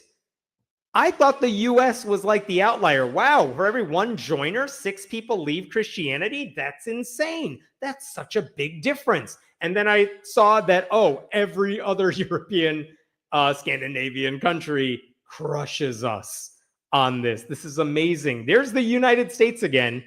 US, 1 for 6. And that's not bad. Christianity's suffering at this point. But in all these other countries, wow, unbelievable. And I want to point this out too. I can't verify this, but I think this is interesting. Italy, lowest divorce rates, highest infidelity rates. But this is unbelievable how many people are leaving organized religion. And these are adults who said, I was raised in Christianity. I have since left it. If you're looking for, does this ever get flipped anywhere? If I scroll down to the very bottom, okay, in Singapore, for every one person who leaves Christianity, 3.2 people become Christian. Okay, in Sri Lanka, they are gaining Christians. In Hungary, where it's under Viktor Orban and it's authoritarian, they're gaining Christians. In Ghana, where there might be missionaries, they're gaining. But it's even when they're gaining, it's not by the same numbers by which they are leaving in other parts of the world. This chart is unbelievable, though, right? And you have to ask yourself, and Pew Research did not do this, why are all those people leaving religion? Is it because of the scandals? Is it because of politics? Is it because just a general secularization that is happening around the world? Again, you should ask your favorite sociologist about that, but it's a fascinating chart. And I want to show you one last thing, and then I'll wrap this up, which is when they broke this down by age group, they found a couple things. Look at this right over here. Like in Spain, 48% of young people under the age of 35, like 18 to 34, 48% of people have switched religions. And as you get older, you are less inclined to switch your religion. Okay, so the younger you are, the more likely you are to have switched your faith. That's not a time thing. That's a trend that is happening among younger people. Younger people today are less inclined to stick with a broken religion, and they're more likely to leave it. And if you look inside those, like all of those bars, you see that little white line running through the middle of all of these bars? Those are the people who have switched their religions and gone to no religion completely. So in every one of these groups, look in the United States, for example, you see young people, 36% of young people have switched their religion, but a good chunk of them have not switched and joined a new religion. They just left organized religion entirely. That white bar in the center is almost at the edge of all these people who are switching. And I think all of these numbers, these are disasters for organized religious leaders. They are losing young people And they're not losing young people to different religions. There are people who are saying, I want nothing to do not only with your religion, but with any religion, period. I'm out. Maybe I still believe in God. I just don't want to come to church anymore. That is an unbelievable change. No amount of children is going to change that. Christian nationalist legislation is not going to change that. If anything, it's going to turn more people away from religion. So just unbelievable trends. It's not just the United States. It's happening all around the world. Just to scroll down here. I love this. Like even in Turkey, young people are more likely than old people to have switched their religion. And even within that small bar, a lot of them are ditching organized religion entirely. Also in Poland. Fascinating stuff. Was there anything else to say about this? The survey also found that religious switchers tended to be people with more formal education. They tended to be men more often than women. But I would still argue that the biggest drivers away from religion are the actions of religious people themselves. Because when influential people wear their religion on their sleeves while pushing cruel public policies or looking the other way when it comes to sexual abuse or promoting ideas that have no basis in reality, it's no wonder that people, no matter what country you live in, have come to the conclusion that you're better off without those beliefs. You might keep some of the values, but you don't have to share that religious label. And none of this even has to do with whether religion is right or wrong. I think it just has to do with the real world implications of those beliefs and realizing that there's no amount of rationalization you can do to justify what people are doing in the name of their gods. So fascinating stuff. I will stop there. Let's see if there's any last questions here. Those are definitely encouraging numbers. Absolutely agree with you there. That's one of the reasons they want to destroy public schools. I mean, yeah, the less exposure you have to different ideas in different bubbles, it's better for organized religion to keep you in the fold. That's the whole point of LifeWise, like we talked about earlier. If you want to keep your quiver full of kids serving the Lord, you need to make sure they never interact with anyone but their particular denomination. I mean, that's one of the criticisms of homeschooling, right? And I'm not saying all homeschoolers do this, but it's very easy that even if you want your children to get social interaction, you're going to keep them within a religious fold. And the churches that encourage homeschooling, they all do a pretty decent job of saying, oh, you want your kids to play sports? We got a church rec league for you to join. You want your kids to do these extracurricular activities? Do it within these Christian organizations we have created for you. So it's very easy to not have to go outside your bubble in those cases. So they're trying really hard to make sure these kids don't leave the fold, but you can't keep them in a bubble forever. They're going to find out. Looking at children as objects and possessions is the problem. I agree. I mean, I have not met many atheist parents who are like, I'm raising my kid to be an atheist. No, pretty much all the parents I know who are atheists are like, no, I'm hopefully raising my kid to be a good person. And you know what? They're going to grow up and believe it and do a ton of stuff I don't necessarily like, but I hope I have, created a foundation for them, a good set of values for them to build their life off of. And then it's their life. Let them do whatever the hell they want. Hopefully they're good people. That's a very different mindset than you get in a lot of religious families. I do know that Canadian fundagelicals are absolutely apoplectic that they can't gain converts. They blame everything but themselves. I think that's true everywhere, not just Canada. They'll do anything to win converts except change all the things that no one likes about them. All right, we're going to jump to last call. These are tweets that I'm sure I tweeted or liked at some point that I have not thought about since I tweeted them. These are chosen by Den. Den, what are we talking about in here? I'm going to move this over here.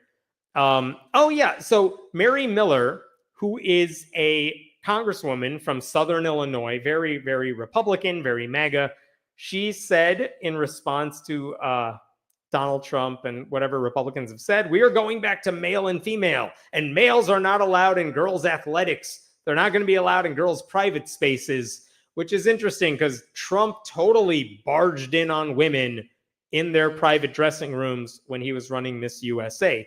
But again, the Republican Party, as I've said so many times before, the only thing that binds Republicans together is their love of hypocrisy.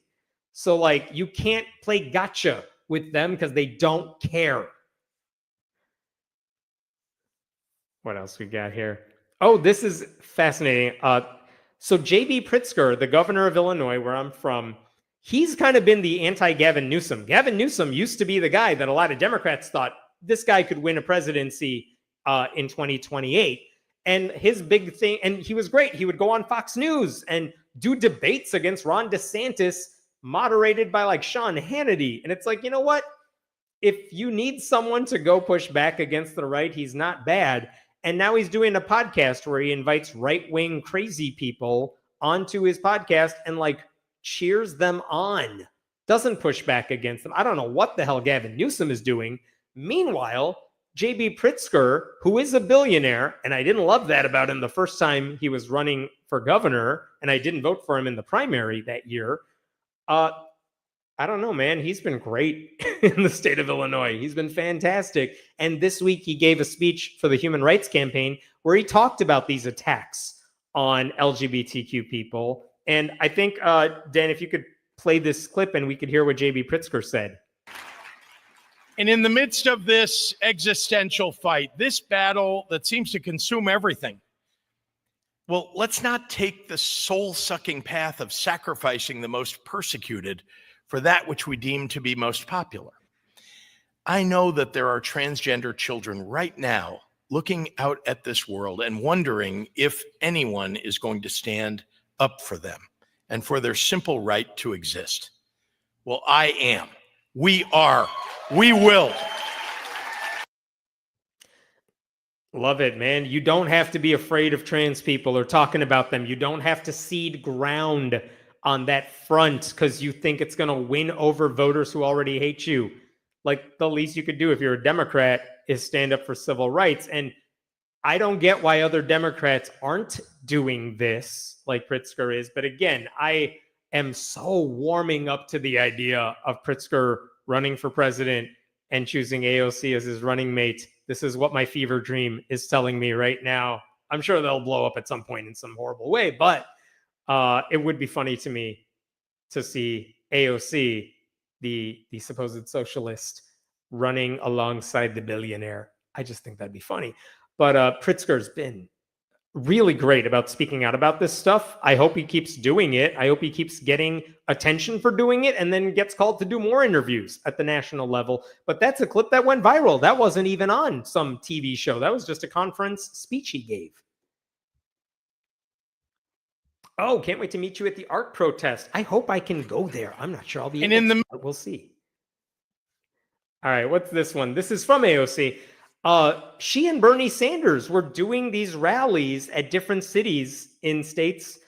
This was in Colorado, but they were expecting a few thousand people maybe, and they've been getting like tens of thousands of people showing up, even though they're not campaigning for anything. They're just showing up and speaking out against Trump and the Republican Party, and they're getting so much, such a positive response. And I still don't get, again, I do not understand why more Democrats are not pushing back as hard as they are, as like AOC is and Bernie is. I don't get why they're not pushing back on this in the same way, because it's a winner. It's a political winner. Who's telling them you should cede ground on trans people and say they're not allowed to play certain sports because that'll win you over? I do not get centrist Democratic like campaign experts who tell them to do the dumbest thing possible. Meanwhile, you have AOC and Bernie giving these rallies where they are getting everyone to show up and do things like this. And again, not even a political season, and they're getting this kind of crowd. What happens when it is a campaign season? And what if they do run? Not Bernie, he's old, but AOC. And what happens when you have more candidates doing more events and you see how much people really hate Elon Musk and Donald Trump? I mean, just today, I believe, Trump rescinded his invitation for Elise Stefanik to be the UN ambassador because he's afraid if she doesn't keep her seat in the House of Representatives, even though she won by a huge margin, Republicans won't be able to keep her seat and Democrats will flip it. Like, yes, when Democrats fight back against this stupid shit, it's a winning political move right now. So more people should do it, and Republicans should be scared. Along those same lines, this is interesting. So the New York Times wrote an article about AOC. They said, with Bernie Sanders unlikely to run for president again, the question now is who will lead the network he built into 2028 and beyond. In interviews, many progressive Democrats said there was one clear leader for the job, AOC. And I would love that. Again, I adore her. But what I don't get is if you are a Democrat and you are trying to get people on your side and you want them to donate money to you and you want them to support your politics, why aren't you copying what she's doing? Because it's working. It rallies the troops. Democrats love her. You could do surveys. J.B. Pritzker is scoring higher on those because he's speaking out against this stuff. AOC gets scored high because she speaks out against this stuff. You know who people hate right now? Chuck Schumer for caving to Republicans. So I don't understand why, if you are a Democrat and you can't capitalize on all the dumb, horrible, cruel shit Trump and the Republican Party is doing right now, why are you even in this business? Because this should be an easy slam dunk for Democrats. All you got to do is trash Republicans every day, and everyone would love you for it. And very few of them are doing that. So speaking of Pritzker, this is what Pritzker said in a different speech recently. He said, if you think I'm overreacting and sounding the alarm too soon, consider this. It took the Nazis 1 month, 3 weeks, 2 days, 8 hours, and 40 minutes to dismantle a constitutional republic. And that's the point. Like Chuck Schumer, who caved in recently and allowed Republicans to keep the government open so they could keep doing horrible things, he made it sound like in interviews, Trump is bad, but it hasn't become like a 5-alarm fire yet. And that's what no one understood. Like, do you not understand we're in a crisis right now? So to Pritzker's credit, not only is he saying we're in the crisis right now, he's making the comparison to Nazi Germany, as he should, because the parallels are there. The historians who study authoritarianism and Nazi Germany are like, yeah, the parallels are there, and it's scary. And again, it's not over hyping any of this. It's not exaggerating the threat. It's just calling it out for what it is, and it's good politics, and I don't know why more people are not doing it. All right, so speaking of that, this is Kat Abugazela, who is just announced she's running for Congress in Illinois' 9th District, which currently is represented by a progressive Democrat, Jan Schakowsky, who's also like 80 years old and very clearly 80 years old. And yes, good progressive, votes the right way most of the time. But also, come on, cede ground, like go retire, let younger people take the mantle and push things even more to the left. But what I like about Kat is Kat has spent years studying the right.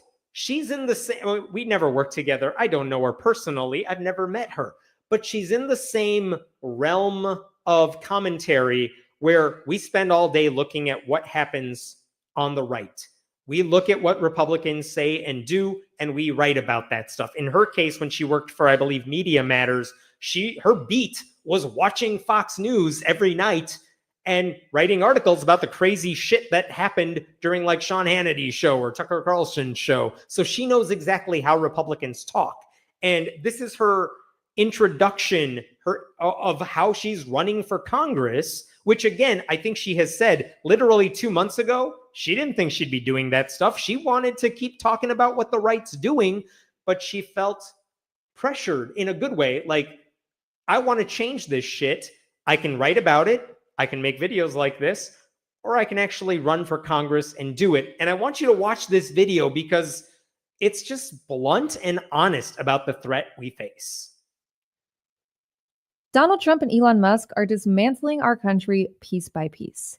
And so many Democrats seem content to just sit back and let them. So I say it's time to drop the excuses and grow a fucking spine. I'm Kat Abou-Ghazaleh, and I'm running for Congress in Illinois' 9th District. Unfortunately, this party has become one where you have to look to the exceptions for real leadership, as the majority work from an outdated playbook. We need a makeover, which means we need a vision that's bigger than what we've been told is possible. There is absolutely no reason you shouldn't be able to afford housing, groceries, and healthcare with some money left over. Families should have free childcare, Social Security should be expanded, and our inalienable rights shouldn't be dependent on who's in power. That means standing up to authoritarians, not shrinking away when the fight gets tough. And while current Democratic leadership might be fine cowering to Trump, I'm not. I've spent my entire career reporting on the far right and being attacked by them as a result. In fact, just a few months ago, Elon Musk's lawyers deposed me here in Chicago to ask about my mean tweets. Look, I thought comedy was legal again. This is all to say,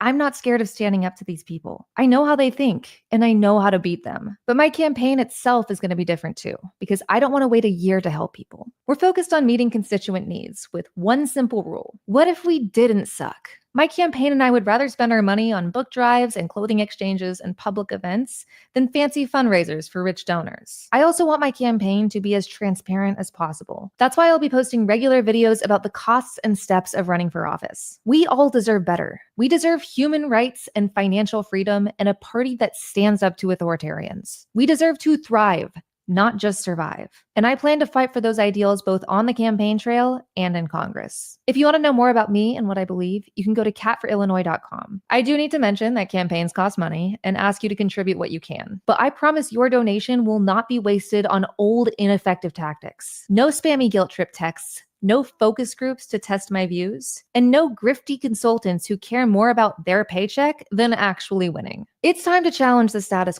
quo, and if our leaders won't do it, we will. I'm Kat Abou-Ghazaleh, and I'm running for Congress because it's time for Democrats to do more.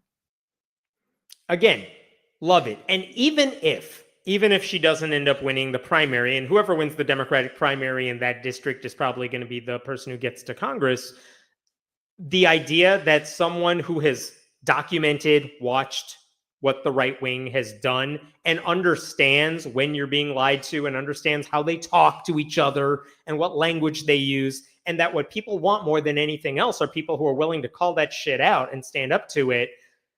The more people who run like that and pose a threat to the incumbents in office and push more people to talk like that, that is better for the whole party overall. I will tell you, I donated to her as soon as I found out she was running. And I don't know where this campaign is going to go for her. Again, I wish I knew her. I don't know her personally, but I hope we see more people like this. I think we will in the months ahead, especially as people begin launching their campaigns for Congress and other offices. So more of this, please. No pussyfooting around like we should work with Republicans. I can reach across the aisle. No, don't. No one cares what Republicans have to say. Shut them out and just do good things, because you can't do good things while working with a party that is hell-bent on destroying everything. I want people willing to say that, and I hope all of you support whoever it is in your area that's doing something like that. Donald Trump.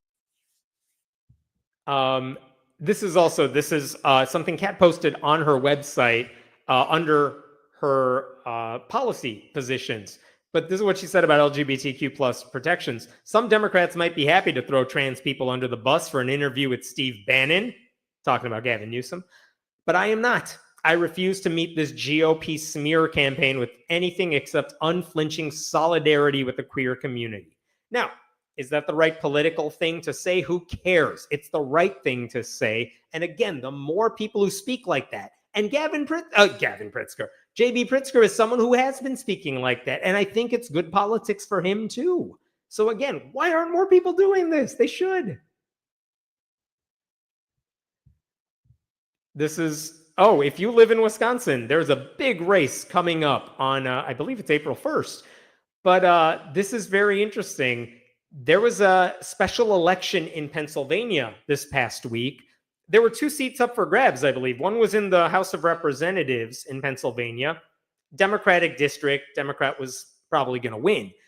But in the state Senate, where there was an open seat, that was a Republican-held seat, And they've never voted for a Democrat. Like, that should have been an easy Republican seat, but a Democrat flipped it.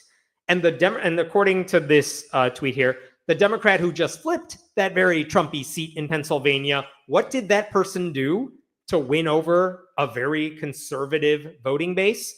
They made opposition to Elon Musk front and center in the campaign.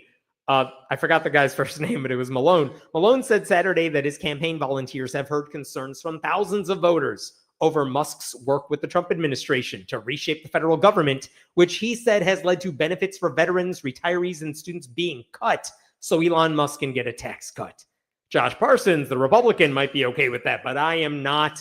On Tuesday, you would get to make the choice between more Musk or the values of this district. And this district, in a very Amish district, said we're voting for the Democrat, which is unbelievable. And by the way, this is the note from Ezra Levin of Indivisible at the top. There is a Wisconsin Supreme Court election next week. That is a big deal. That decides whether they're going to go back to Republican gerrymandering or like civil rights. And in that race, Elon Musk is trying to buy himself that victory. He's donated money to the Republican candidate in that race. And again, what are the Democrats doing in that race? What's the candidate doing in that race? Their ads are all about, if you want Elon Musk to run the state of Wisconsin, all right, you can vote for that guy. But if you want someone who basically fights back against Republicans and Elon Musk, vote for the Democrat. Like, that is their campaign strategy too. I love that Elon Musk is dragging down the entire party. I thought Donald Trump would do that. No, they love Donald Trump because a lot of people are very stupid in this country. But it seems like everyone really hates Elon Musk right now. So great.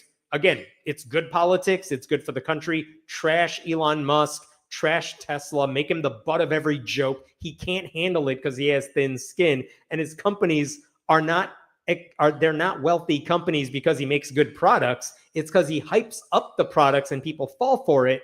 And all of a sudden, for Tesla, for example, that bubble is being deflated and it's hurting everything. It's great. This one hits me personally.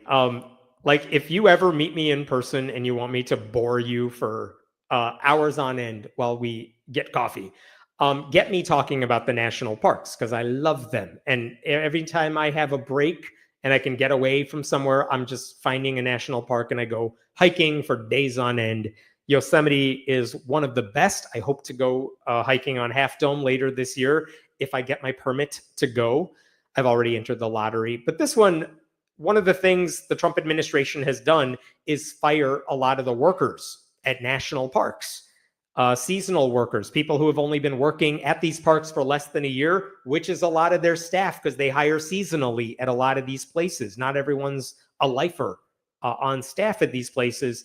And what that means in practice for Doug Burgum, who is the former governor who's now running the Department of the Interior, who is allowing these cuts to happen, is that places like Yosemite are being destroyed because they don't have the staff to make sure everything is running smoothly. If you wanted to get campgrounds in some places, if you just want the trash cleaned up, it's not happening. And if you can't get that stuff happening, you can't even go there unless you know how to get through all the loopholes and everything. And the idea that the national parks, which, by the way, bipartisan, every senator in every state, like every congressperson, will brag about their state's national parks or national monuments or whatever if they have them. The idea that Republicans are allowing our national parks to be destroyed, that hits me personally, but that should piss off way more people who are not usually paying attention to politics. Because for a lot of Americans, it is a family thing to go visit a national park, especially when the weather gets better. And so the idea that they're destroying a place like Yosemite or Yellowstone is just, people are going to feel it this summer, and they should blame the Trump administration for that. This is an interesting clip here. This is, again, people are not happy with Chuck Schumer in the Democratic Party because he caves to Republicans. He still thinks he lives in a world where Republicans are like, their fever's going to break and they're going to ditch Trump. And I don't know, I've been politically cognizant for at least 25 years. And the Republican Party has always been a shit show. They've always been religious extremists. They've never been decent people who care about their own constituents. So I don't know what world he lives in where he thinks, some of these Republicans will reach across the aisle. And what he said here in this interview, if Trump defies the Supreme Court, then we are in uncharted territory. Our entire democracy is at risk. I believe that if Donald Trump should defy the courts, the public will rise up. Democrats will fight it in every single way. Autocrats only succeed if the public lets them. It's a stupid thing to say. One, as I tweeted, Supreme Court's already on Trump's side. I'm worried about the Supreme Court. I'm not worried about Trump defying the Supreme Court. You don't have to defy them if you appointed like the majority of the Republicans on there. But the other thing is, if you defy a lower court, that's not okay either. That's not how the law works. You're not allowed to say, well, I'm going to ignore what the district court said. I'm going to ignore what the appellate court said. All that counts is the Supreme Court. What world do you live in where you say, well, we're a nation of laws, but only if the Supreme Court weighs in on it? And why would you say that when it's this Supreme Court? Utterly stupid. But you could play the clip and watch Schumer like trip over himself in real time.